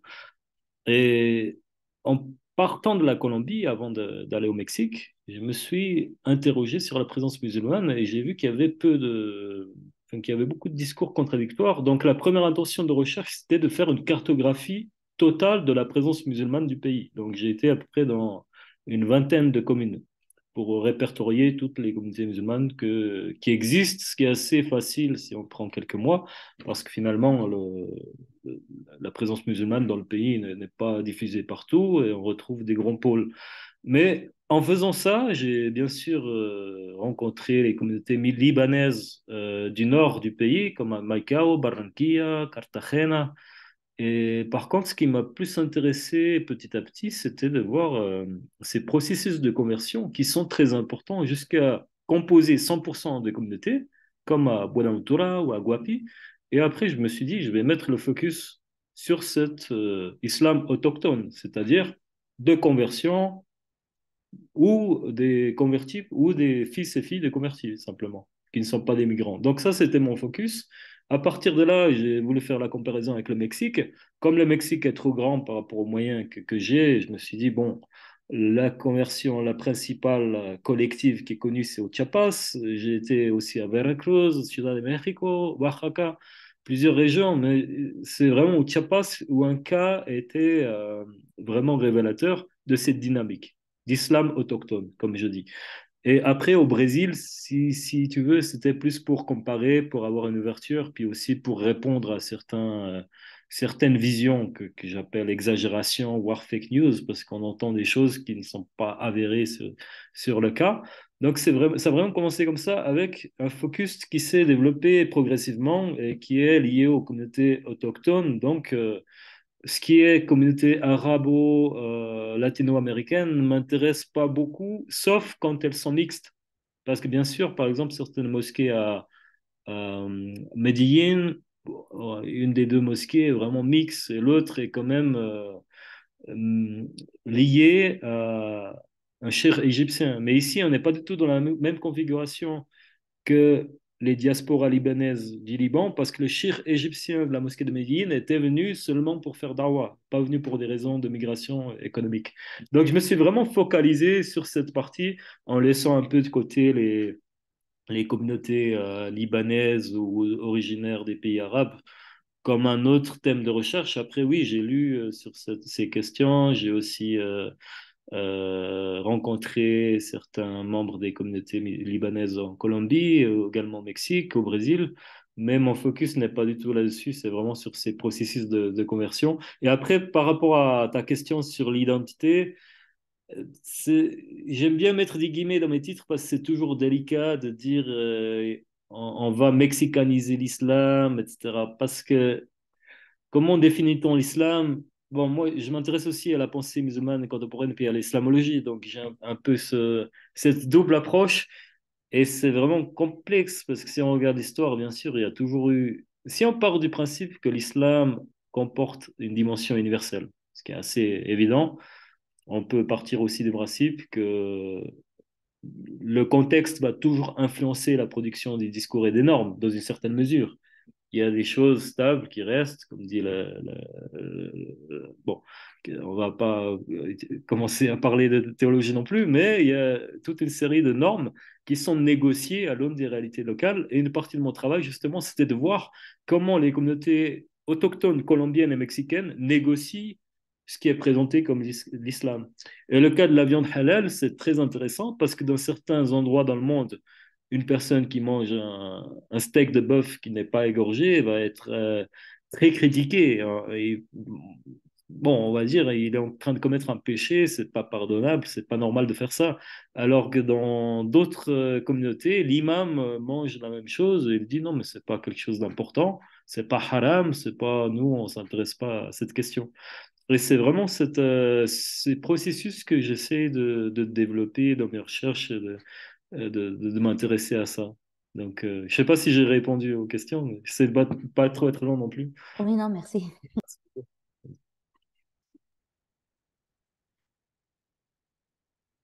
Y a-t-il d'autres questions? Bon, s'il n'y en a pas, moi j'en ai. Ah si, oui, il y a une main levée de Dominique Monelli. Bonjour. Bonjour. Euh, je voulais savoir, il semble après cette enquête que l'islam des convertis au chiisme serait plus solide que l'islam des convertis au sunnisme. Est-ce que c'est une impression que j'ai eue où je me suis trompée ou bien est-ce que vous pouvez le confirmer? Oui, c'est le cas en Colombie. En Colombie, c'est le cas. Au Mexique, c'est pas du tout la même configuration, mais en Colombie, c'est effectivement le cas. Mais après, de dire pourquoi, on va être dans des hypothèses seulement. On peut pas l'affirmer. Il y a plusieurs hypothèses. On peut dire que tout d'abord, c'est la communauté la plus ancienne et aussi numériquement la plus conséquente parce qu'elle date de 60 ans. Elle est locale, purement locale, donc on parle d'afro-colombiens. Et surtout, beaucoup de membres de cette communauté ont été formés à l'étranger en revenant ensuite en Colombie et en ayant cette légitimité religieuse. Donc ils parlent arabe, ils parlent perse, et ils connaissent les textes, et ils ont une certaine aura. En plus de ça, il y a l'idée de l'unité qui est beaucoup plus forte naturellement que dans le sunnisme, parce que le sunnisme n'est pas organisé comme tel, mais séparé en autant d'influences. Donc, quand on prend la communauté sunnite colombienne, il n'y a pas une communauté sunnite, il y a plein de différentes tendances concurrentes. Et si on prend la communauté chiite en Colombie, comme tous dépendent du schisme duodécimain sous Ramenei, on a une certaine cohésion, enfin, on a une cohésion beaucoup plus forte. Donc, je pense que c'est des facteurs qui jouent à différents niveaux, mais après, on reste dans le domaine on reste au niveau de l'hypothèse. C'est ça. Et j'avais une autre question, une petite question rapide. Est-ce que, à votre avis, cette adaptation pragmatique qui a lieu dans les communautés musulmanes en Amérique du Sud, elle provoque une survivance temporaire, mais à long terme, elle va pas mener à une déliquescence en quelque sorte. Encore, bon, c'est dur de répondre. Je pense que le problème n'est pas là pour ma part. Cela, si on s'en tient à cette dimension, elle est très favorable à la survivance des communautés parce que je pense que justement les ajustements pragmatiques contribuent à la création d'une d'une nouvelle normalité islamique qui permette aux convertis de rester musulmans. Parce que si vous voulez, ce que font les communautés musulmanes autochtones en adaptant, parfois inconsciemment, hein, c'est une histoire de priorisation des normes, une histoire de sélection des normes qu'on s'engage à tenir. En faisant cela, elles permettent aux convertis de rester musulmans parce qu'elles facilitent leur vie et aussi elles les empêchent de verser dans certains extrêmes qui les couperaient de leur cadre familial, relationnel, etc. Donc c'est très salutaire pour la survie de ces communautés même si ce n'est pas toujours fait avec cette intention. Malgré tout, je pense qu'elles sont soumises à un déclin assez naturel, comme les Afro-Américains musulmans, c'est un bon exemple, à cause du temps qui passe et des générations. Vous pouvez avoir une communauté forte de personnes qui ont 30, 40 ans.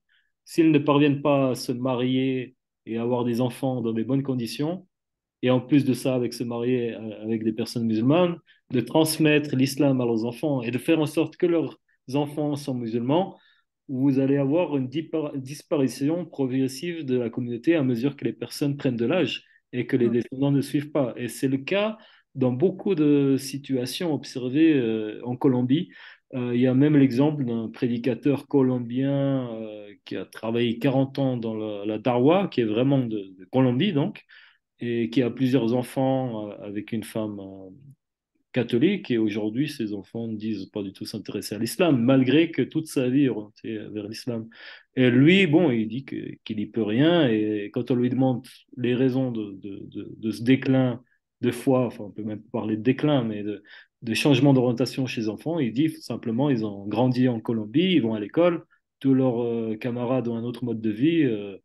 Bon, c'est compliqué à tenir tout seul. C'est vraiment, ça doit partir d'une conviction personnelle et cela n'est pas forcément transmissible aux générations futures. Et les Afro-Américains musulmans ont le même problème avec les générations qui les suivent. Souvent, on sent moins de force religieuse chez les descendants des convertis que chez les convertis. Parce que le converti a choisi de se convertir et le descendant, il est né comme ça. Parfois, il ne trouve pas forcément son compte dans la religion et cela va aboutir à un affaiblissement communautaire. Je pense que c'est un peu la menace principale. Merci. De rien. Merci à vous. Alors, dans l'ordre, je pense qu'on a d'abord une question de Nori Neveu et ensuite de Julien Garrigue ou Françoise Lorsori. Vous nous direz. Ou des deux, peut-être. Bon. Nori? Ouais, moi j'ai peut-être trois questions ou trois questions. La première, c'est qu'on voit qu'on a une offre religieuse qui est très très diverse et riche pour ces convertis. Et je me demandais si une partie de l'enquête de terrain a aussi consisté à envisager les négociations qui, euh, qui sont liées à ces phénomènes de conversion. Je m'explique, mais dans les cas, moi je travaille plutôt sur le Moyen-Orient et on voit très souvent que, euh, notamment dans les mondes chrétiens, on va choisir telle ou telle église, y compris parce que ça va avec un système d'éducation. Enfin, il y a évidemment un processus de foi qui n'est pas à mettre de côté, mais souvent, il y a pas que, enfin, il y a d'autres éléments qui rentrent en ligne de compte. Donc, je me demandais si vous avez des éléments là-dessus, sur comment est-ce qu'on rejoint tel ou tel groupe et pourquoi. Et est-ce que, voilà, est-ce que c'est un peu travailler collectivement, discuter, ce genre d'éléments. Après, ma deuxième question, ce serait plutôt sur, enfin, autour de la thématique de la Darwa. C'est qui sont du coup ces prédicateurs? Qu'est-ce qu'on en sait? Qu'est-ce qu'on en connaît? Quelle est leur formation? Quels sont les espaces de formation localement? Je veux dire, comment est-ce que vos terrains demandent aussi, deviennent aussi des espaces de production de ces prédicateurs? Et voilà, donc ça, c'est une question qui est assez large, hein. Et la dernière, c'est comment s'articule du coup cet ancrage qui est déjà, bon, on voit que vous avez une enquête qui est multisituée, mais comment est-ce qu'elle s'ancre dans des réseaux outre-Atlantique? On voit bien dans le cas du schisme que vous avez évoqué, mais donc, y compris, est-ce qu'il y a des, enfin, comment circulent les individus, les personnes sur, et les flux, enfin, les capitaux, en fait, aussi, l'argent. Et puis après, il y a un autre espace qui me paraît, vous l'avez évoqué avec Malcolm X, mais comment est-ce que l'Amérique du Nord, du coup, et aussi, peut-être, enfin, comment est-ce qu'on a des circulations qui se font en ce sens-là et qui sont pour ma part beaucoup peut-être moins connues ou évidentes aussi, quoi. Oui, merci. C'est des questions très, très intéressantes et passionnantes qu'on pourrait beaucoup développer. Je pense que la deuxième et la troisième vont un peu ensemble. Donc, je commence par la première, par rapport aux conversions individuelles. Moi, tout d'abord, à la base, le focus de l'enquête porte plus sur les conversions, les processus collectifs de conversion. Parce que les conversions individuelles ont déjà été étudiées par différents acteurs, mais spécifiquement dans des communes comme Monterrey au Mexique ou dans certaines villes. Donc, il y a une littérature dessus. qui peut typologiser, enfin, pardon, c'est pas le mot, mais qui peut réaliser une typographie de différentes formes de différents motifs de conversion. Donc ça, c'est passionnant en soi, mais je pense que ça a beaucoup plus été travaillé que les processus collectifs. Cela dit, en faisant mon travail d'enquête, bien sûr, j'ai au fil des entretiens réalisés avec plusieurs dizaines de personnes converties, cette question est toujours revenue.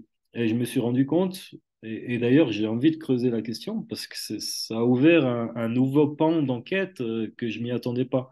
Parce que naïvement, on peut penser que la conversion à l'islam procède simplement d'une quête spirituelle ou religieuse. Et dans beaucoup de cas, on voyait que c'était pas le cas, que c'est beaucoup venu par des relations, et des effets. Donc ici, je ne vais pas typologiser tous les motifs de conversion, mais je dirais bien sûr que la partie spirituelle religieuse n'est qu'une part assez limitée du reste. Il y a un aspect communautaire, collectif, et il y a deux choses importantes à noter cependant. Premièrement, il y a l'idée de conversion à l'islam, et deuxièmement, il y a l'idée d'adhésion à un groupe spécifique.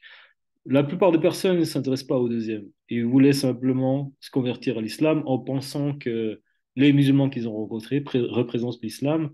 Et après, ils ont connu cette division qui fait que, en fonction de leur intérêt, ils restent ou ils partent ailleurs. Mais c'est assez délicat de bouger à ce stade-là.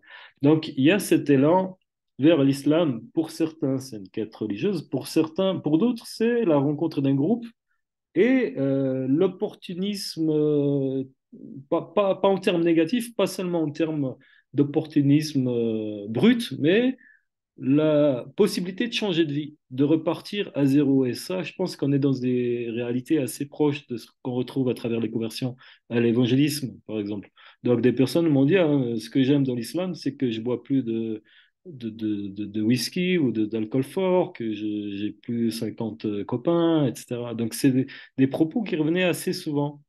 Et on sent aussi l'idée de fraternité et de communauté qui joue pour beaucoup la raison de leur entrée et euh, du fait qu'ils restent dans une certaine forme de vie musulmane.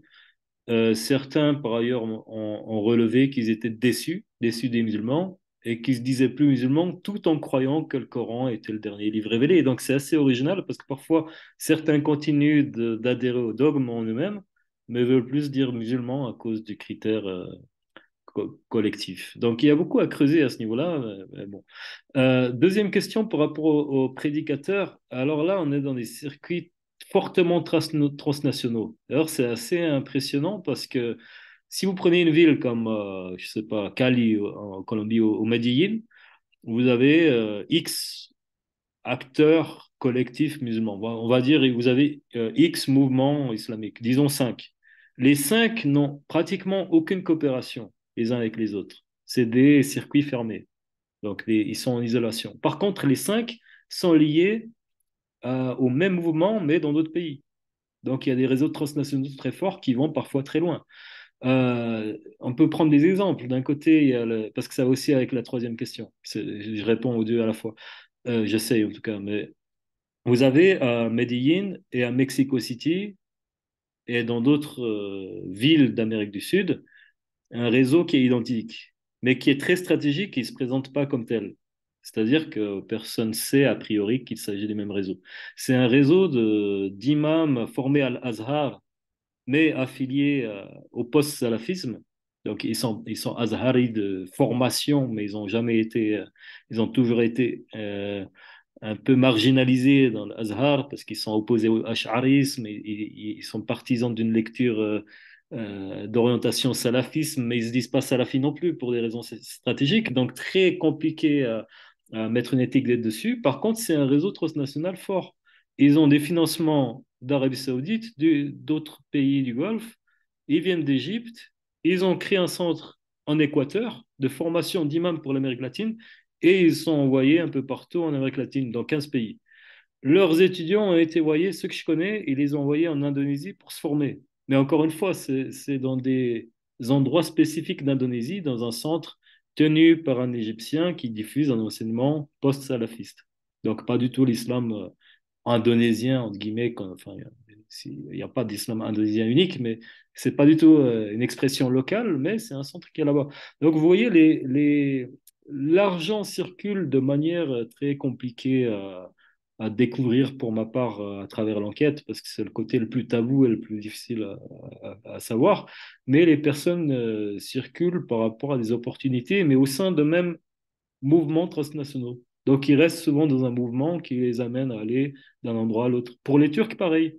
Et Süleymanji de Turquie s'installe en Mexique, en Colombie ou ailleurs.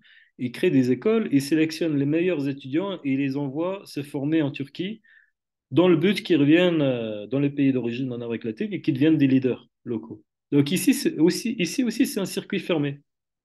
Et les autres mouvements ont les mêmes pratiques pour la plupart des mouvements, ce qui est assez intéressant à observer parce que vous avez finalement dans une ville peut-être 5 mouvements qui ont leur propre circuit transnational à travers le monde, qui est très restreint, bien sûr. Par exemple, par contre, l'influence des États-Unis, elle est multiple. Elle est individuelle dans le sens que beaucoup de latino-américains ont connu l'islam aux États-Unis. Pour certains en prison, mais bon, c'est une partie des gens seulement.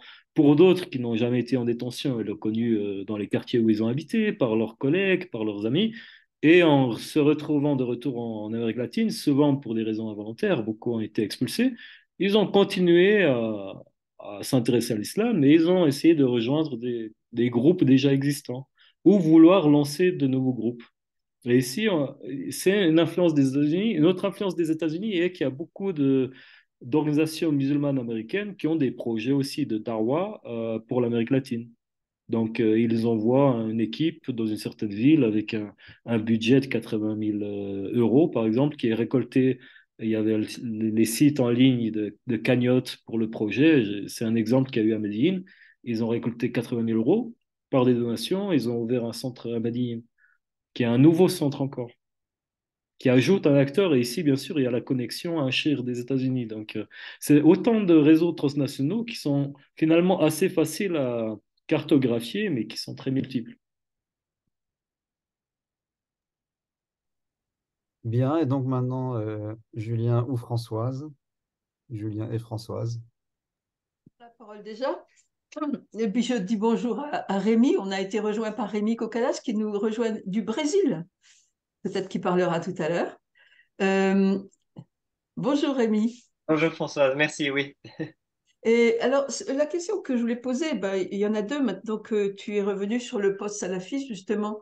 Je ne comprends pas bien pourquoi tu parles de post-salafisme au lieu de salafisme. Est-ce qu'il y a une raison? Est-ce qu'on peut distinguer les deux courants actuellement? Et ça intéresserait, j'imagine, aussi la situation en Europe. Puis la deuxième question que je voulais poser, c'est, on a parlé, Norig en a parlé aussi de l'évangélisme. Ici en Europe, on apprend que l'évangélisme a connu un succès vraiment foudroyant en Amérique latine. Je ne sais pas si c'est variable selon les pays, mais apparemment c'est devenu une religion extrêmement importante. Elle vient largement des États-Unis, là aussi, comme avec le même mouvement transnational. Mais comparé à l'évangélisme, on a l'impression que le succès de l'islam est plus que modéré, extrêmement faible. Il n'y a pas des milliers, des dizaines de milliers, des centaines de milliers de personnes au point d'avoir une force politique et sociale considérable qui ont adhéré à l'islam. Donc, tu as dû rencontrer cette situation d'un environnement conquis par l'évangélisme, une conquête de l'évangélisme par rapport au quartier où l'islam s'implante aussi. Donc, j'aurais voulu savoir comment se passait cette incrustation de l'islam dans un milieu à l'évangélisme. Oui, merci beaucoup pour ces questions. Premièrement, au post-salafisme, euh, méthodologiquement, certains assument qu'il faudrait utiliser les catégories des acteurs. C'est pas du tout mon approche vis-à-vis de l'islam, à cause justement de ce parcours aussi dans l'islamologie. Pour moi, les choses ont des définitions basées sur des critères, etc. Là, pourquoi je ne peux pas les appeler salafisme? D'abord parce qu'ils refusent cette appellation en disant partout qu'ils ne sont pas du tout salafistes, mais sunnites et qu'ils sont même contre les salafistes. Ça, c'est ce qu'ils disent officiellement.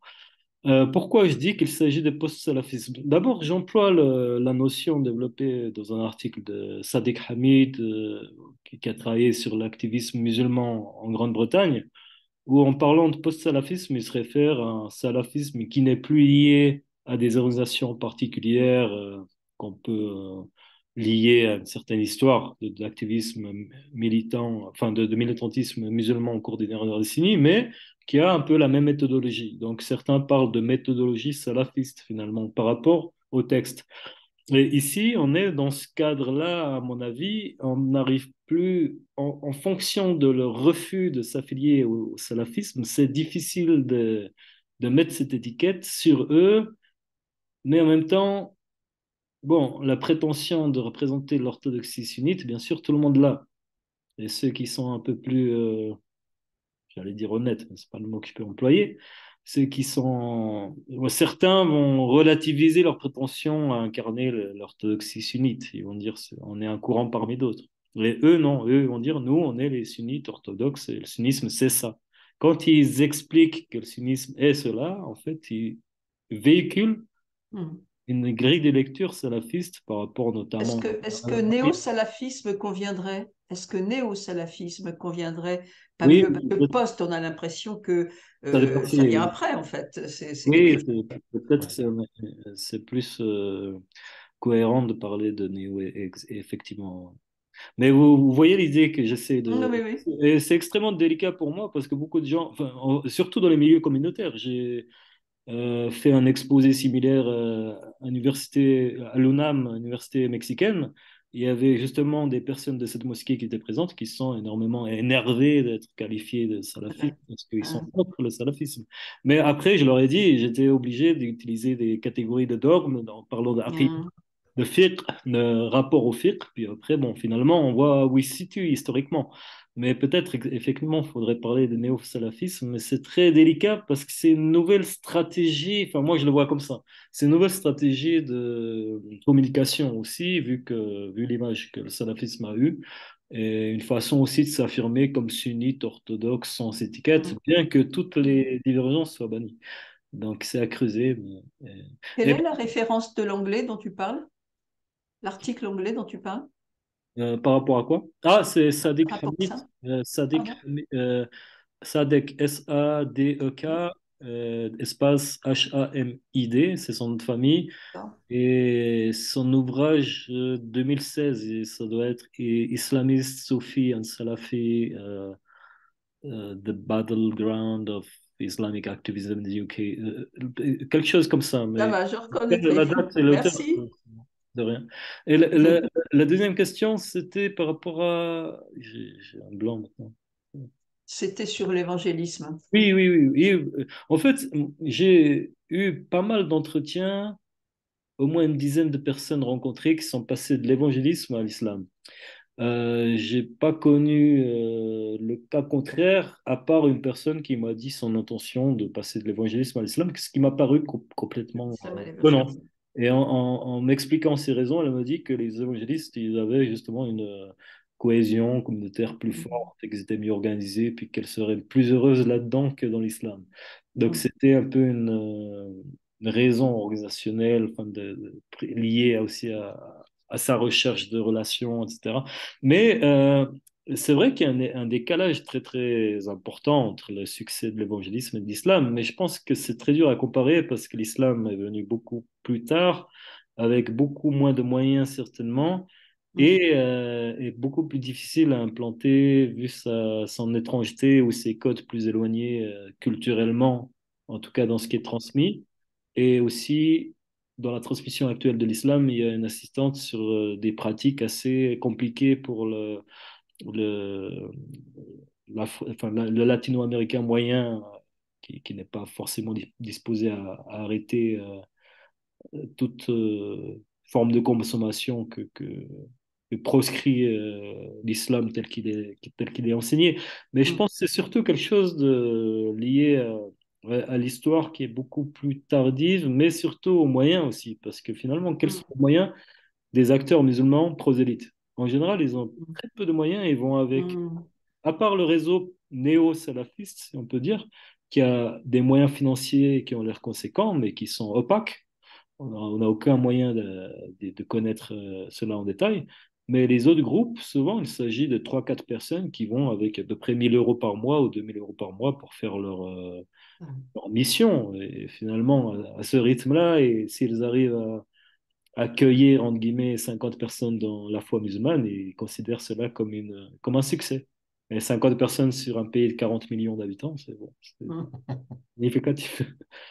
Euh, Puisqu'on a la parole dans cette salle, en fait, je vais poser une question aussi. Merci pour votre intervention. Enfin, c'est vraiment très riche et les réponses aux questions, c'est tout un univers extrêmement bien documenté.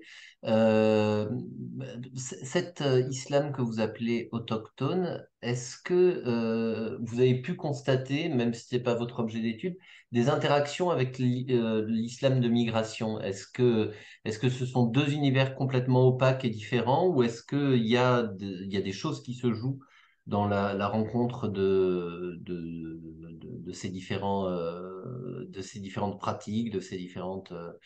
enfin, voilà. En fait, bien sûr, il y a des interactions, mais ça dépend les contextes géographiques. Tout d'abord, il y a des centres islamiques pratiquement uniquement autochtones, où 90%, 100% sont des locaux, des Colombiens ou des Mexicains d'origine. D'autres, au contraire, sont pratiquement seulement fréquentés ou dirigés par des migrants. Enfin, on a beaucoup de centres qui sont accueillis par les deux, fréquentés par les deux. Mais moi, je fais une différence à la base entre les migrants des années 50, 60, 70, 80 économiques, surtout d'origine libanaise, et les migrants qui sont venus, en tout cas pour la Colombie, à partir des années 2000, qui sont des musulmans venus de différents endroits du monde musulman, donc d'Afrique de l'Ouest, d'Afrique du Nord, bon, peu importe, du Moyen-Orient, du Pakistan, et qui ont des réalités sociales et culturelles très différentes. Parce que la première est une diaspora de Libanais migrants installés, qui se dit aussi colombienne, qui a le droit de se dire colombienne, qui est nationalisée pour certains, mais qui a ses propres codes, sa propre présence dans le pays et sa propre construction communautaire qui se traduit par une forte cohésion sociale entre eux. Donc, pour ces personnes, en général, avec les convertis, il y a un rapport assez conflictuel parce que il y a une tendance à vouloir garder la mainmise sur l'organisation communautaire et surtout sur le partage enfin, la gestion des ressources. Ressources matérielles pour la zakat, etc., pour les lieux de culte, pour l'argent qui circule, mais aussi les ressources maritales. Donc il y a beaucoup de tensions à ce niveau-là où le converti dans une ville telle que Maicao, Santa Marta, ou des villes où la diaspora libanaise est forte, n'est pas forcément bien vu et certains le considèrent même comme des troubles faits, comme des personnes un peu instables, etc. Donc il y a un aspect très protectionniste ici que j'ai relevé, surtout en Colombie. Par rapport au niveau migrant, on est dans une réalité différente parce qu'ils sont plus dans une optique encore d'intégration. Ils essaient bien sûr, naturellement de se mélanger avec les musulmans autochtones sans grande difficulté, mais il y a toujours cette compétition après pour la légitimité de normes, surtout dans le cas où une personne veut être imam, enseignant, etc. Il y a toujours cette compétition. Donc l'autochtone doit vraiment être qualifié pour avoir le droit, entre guillemets, de prêcher dans une mosquée mixte. À part les mosquées complètement autochtones qu'ils contrôlent, là, il n'y a pas de souci. Mais les interactions dépendent fortement du contexte, donc c'est dur de répondre par un seul argument. C'est très dépendant des villes et des communautés. Merci. Alors, Rémi Cocanas donc, vient de lever la main. Merci. Merci. Je suis désolé, j'ai pas réussi à me connecter plus tôt, donc je n'ai pas entendu l'intervention de Baptiste. J'aimerais bien la réentendre si c'est possible. Moi, je viens d'arriver au Brésil, comme l'a mentionné Françoise. Le Brésil était annoncé dans le titre de votre intervention, donc je ne sais pas si vous en avez déjà parlé. La discussion est plutôt sur l'Amérique centrale et la Colombie, j'ai l'impression. Euh, Est-ce qu'il y aurait des choses que vous n'auriez pas dites sur le Brésil et que vous aimeriez dire? Je serais très heureux de l'entendre. Et si vous aviez des conseils aussi à me donner peut-être plus en privé, je ne veux pas déborder sur la discussion du groupe, mais si on pouvait avoir un échange après, je serais heureux d'avoir de vos conseils pour pouvoir orienter peut-être une recherche ici ou prendre des contacts ici au Brésil, sachant que je suis à Belo Horizonte, donc entre Brasilia et Rio, pour faire simple. Voilà, si vous pourriez faire peut-être une rapide comparaison entre ce que vous avez dit par rapport au Mexique et à la Colombie et par rapport au Brésil, qu'est-ce que vous entendez par islam autochtone au Brésil, euh, sachant que le mot autochtone est lui-même très interpellant. Moi, quand j'entends autochtone, j'entends plutôt les indigènes ici. Mais du coup, quelle est la relation entre islam et indigène brésilien? Voilà, merci. Merci beaucoup. Tout d'abord, bien sûr, avec plaisir pour discuter ultérieurement. Donc, vous pouvez prendre mon contact, il n'y a pas de souci, avec plaisir. Pour la première chose, autochtone, hein, ça je le mets en guillemets. C'est toujours débattu. Ça fait 2 ou 3 ans que j'utilise cette appellation. Elle est débattue non seulement en français, mais également en anglais ou en espagnol. C'est le même problème. Qu'est-ce qu'on entend par autochtone? Moi, simplement, j'entends local, les gens d'ici dans ce sens-là. Ça veut dire quelqu'un qui est de là, quoi. Mais même ça, c'est problématique parce que la différence entre le local et l'étranger ne va pas de soi. Par exemple, pour moi, je suis parti de l'appellation, enfin, dans mes articles, j'essaie d'expliquer ce que j'entends, bien sûr, mais autochtone, pour faire simple, en Colombie, je dirais que c'est quelqu'un qui est descendant de Colombien, simplement. C'est-à-dire, bon, sur combien de générations, après, on peut me dire. Et je dirais sur 2 générations. Et là, je vais les appeler autochtones, donc pas de lien spécifique à ce qu'on appelle indigène aussi ou Native American en anglais, mais vraiment local, quelqu'un, par opposition aux diasporas migrantes de confession musulmane. C'est simplement dans ce sens-là que je l'utilise. Mais là encore, c'est pas si facile parce que quelqu'un de Maïka ou en Colombie peut me dire, moi je suis autochtone, même si mon nom c'est Abdelkarim, je sais pas bien les noms libanais, mais Saïdi, par exemple, il dit, bah, je suis autochtone, mon grand-père est venu, on est musulman, mais je suis de Colombie. Et là, c'est problématique, bien sûr, parce que jusqu'à quand, à partir de quel moment on est autochtone ou pas. Mais Ouais, c'est... Pardon? oui, juste parce que au Canada, où j'étais avant, autochtone, c'était vraiment Oui, au les Canada, quoi. natives. Ouais, ouais, au Donc ça Canada, n'avait c'est rien. autochtone. Non, non, mais Voilà, c'est pas c'était très autochtone. Ouais, spécifique. ouais, Et ouais. donc je me demandais s'il y avait vraiment une Non, non, parole c'est autochtone pour pas, l'Amérique latine. non, Ok. c'est pas dans ce sens-là, sauf dans le Chiapas. Et des fois, j'utilise le mot indigène, mais après, c'est des problèmes de langage où les terminologies veulent dire, ont des appréciations différentes selon les contextes aussi. Parce que moi, je peux dire que je suis autochtone dans mon pays. Bon, linguistiquement, c'est vrai, mais après, qu'est-ce qu'on entend par cela? Mais c'est vraiment dans ce sens-là, par opposition aux diasporas de migrants. Ensuite, par rapport au Brésil, à la base, c'était pas du tout dans mon projet de recherche d'aller au Brésil. C'était avec le focus était en Colombie et dans certains pays, certaines parties du Mexique. Mais en m'intéressant plus particulièrement à ces communautés dites autochtones, donc de convertis ou de fils de convertis, filles et filles de convertis, c'est sur cela que je me base. Donc, j'essaie de répertorier toutes les communautés musulmanes composées d'une majorité de personnes converties ou de leurs enfants, leurs descendants directs. Et il n'y a pas beaucoup de cas dans le monde, j'ai envie de dire. J'allais dire en Amérique latine, mais même dans le monde, il n'y a pas tant de cas de communautés de 90% voire 100% de personnes locales qui se sont converties. J'ai vu qu'on avait au Brésil, il y avait aussi une exagération, j'ai parlé de ça au début d'exposé, mais je peux vous envoyer le document, une exagération forte sur l'essor de l'islam dans les favelas. L'exagération relayée par des médias communautaires, mais aussi des médias mainstream, même à la télévision, on a vu certains documentaires de France 24 sur l'islam dans les favelas. En voyant le documentaire, on a l'impression que c'était un phénomène très important. Et c'est cette raison qui m'a poussé à y aller pour faire mes propres recherches sur une base d'immersion, enfin de rencontres directes. Et là, j'ai été très étonné par le caractère très limité du phénomène, finalement. Donc, au Brésil, dans la périphérie Sao Paulo, à Embu, la commune d'Embu, il y a une favela qui abrite une mosquée qui est géré par des Brésiliens convertis et qui abrite, enfin, qui accueille une majorité de musulmans convertis. Mais c'est un cas, selon eux, qui est unique dans le pays. À part ça, il y a une autre communauté dans l'État de Sergipe, au nord, et qui abrite une communauté complètement brésilienne aussi, d'une soixantaine de membres, mais qui est scindée en deux aujourd'hui. Donc, j'avais l'intention d'aller là-bas. Et j'ai simplement été à faire mes recherches enfin, dans l'agglomération de Sao Paulo, Santos et Rio de Janeiro, c'est tout. Donc, et à Rio, c'est une communauté mixte, donc on ne peut pas parler à proprement parler de communauté autochtone selon mes critères, parce que c'est des mosquées qui abritent certaines personnes converties et d'autres migrantes. Mais avec plaisir pour échanger le terme. Merci beaucoup. Merci. Ouais.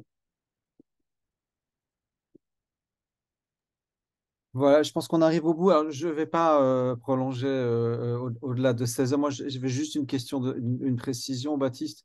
C'était pour revenir à cette discussion sur salafiste, post-salafiste. Je voulais juste savoir une chose. Tu as dit qu'ils allaient en Indonésie.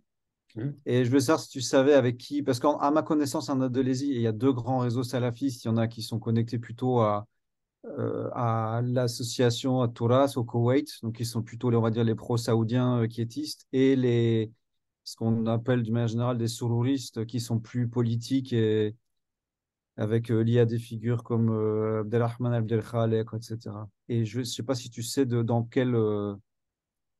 à quel râtelier ils mangent. En fait, je pense aucun des deux. Je pense qu'il s'agit d'un projet privé comme on en voit certains en Indonésie ou même à Bali, même à Java ou même à Bali, en fait. Il y a certains centres privés qui sont tenus par des personnes expatriées qui ont créé une madrasa simplement, puis qui prônent un discours salafiste. Mais ici, justement, comme je parlais de néo-salafisme, j'ai l'impression que c'est un petit réseau qui est en train de produire sa propre sauce, finalement, si je peux me permettre l'expression. Mais j'ai le nom, je sais où c'est, j'ai le Hmm. nom précis, mais j'ai pas eu l'occasion d'y aller depuis. J'ai le nom de l'endroit, donc je peux te l'envoyer, et puis tu peux faire des recherches, je pense que tu trouveras. En tout cas, Ouais. il y a l'adresse, il y a le nom, Hmm. c'est juste Ah, que juste deux choses. Les deux réseaux que j'ai mentionnés sont privés Ah, complètement. ouais. Et Entendu. Ils sont, pardon? ils ont une ampleur assez importante. Ah oui, oui, ils ont des opérations transnationales, mais ils ne sont pas formellement rattachés à des États. Et par ailleurs, ils vont aussi, si on leur demande, ils vont jamais lâcher le mot salafiste. Ouais, ouais, ouais. C'est-à-dire que si on étudie toutes leurs références et leur théologie, c'est intégralement salafiste, mais jamais Oui, ils vont utiliser le ils ont mot. jamais utilisé. Même si on les rencontre en Turquie, ou enfin voilà, hein, c'est pas. En tout cas, le groupe dont je parle, ils ont le point commun d'avoir tous étudié à l'Azhar, ce qui est assez Hmm, curieux mais c'est un réseau ouais. à Mais l'intérieur. après, voilà, Lazare, il y a aussi beaucoup de choses qui se passent. Enfin, je Oui, veux dire, oui, bien sûr, oui, oui, c'est très aussi diversifié, donc c'est tout à fait. difficile de. Mais après, comme il y a je pense on peut travailler sur ça, si ça devrait. Même moi, ça, parce que j'ai l'adresse, le nom. Hmm.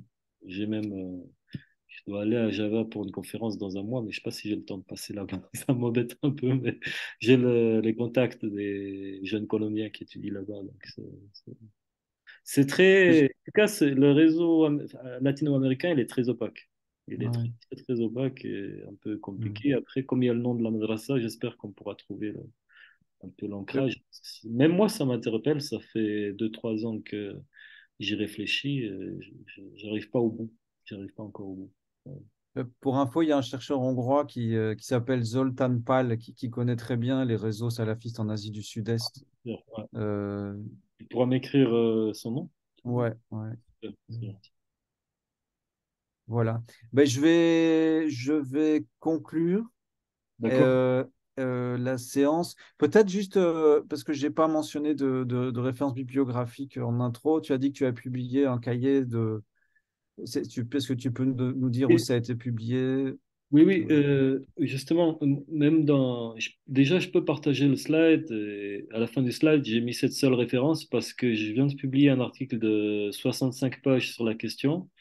Enfin, l'éditeur s'appelle Religioscope. Donc, Ah oui, cahier d'accord. Ouais. d'Institut Religioscope 17. Donc, c'est Ok. un cahier qui sera aussi en en exemplaire physique, mais qui est déjà disponible en ligne, en PDF. Et je peux envoyer la référence. Et toutes les références que j'utilise sont en bibliographie. Donc, j'ai pas voulu le recopier ici. Vous pouvez le trouver directement à la fin du cahier. Et le cahier reprend la majorité des éléments que j'ai présentés et d'autres plus en détail. Donc, je peux l'envoyer par mail ou vous le trouvez sur Internet également. Donc, c'est Religioscope, l'éditeur. Oui, je connais. Publication suisse, je pense. Après, pour tout. Ah oui, exactement. Ouais. Et pour tout échange, avec plaisir par email. Hein, j'ai écrit mon email dans le chat. Bon, c'est aussi sur le site de l'IREMAM, donc avec un grand plaisir pour les échanges. Et désolé de ne pas avoir été en présentiel, mais bon, c'est un peu compliqué. Pas de problème. C'était une très belle séance que je vais donc maintenant conclure. Donc, merci beaucoup à Baptiste Brodard pour son intervention. Merci à nos auditeurs. Et je vais juste profiter de la demi-minute qui me reste pour annoncer la prochaine séance qui aura lieu le 6 juin à 14. Non, pardon, pas le 6 juin, mais le 9. Là, on vient de changer la date, donc ce sera le vendredi 9 juin.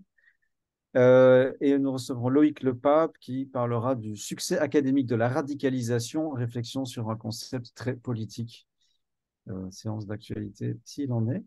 Voilà. Donc, au plaisir de vous y retrouver. Encore un grand merci, Baptiste. Et puis, Merci beaucoup. Juste une question, est-ce que tu es encore à Aix l'année prochaine ou... Mon contrat termine fin août, malheureusement. Ah, d'accord. Pas Bonne chance pour la suite. Voilà. Au revoir à tous. Merci beaucoup. Au revoir. Au revoir. Au revoir. Au revoir, merci.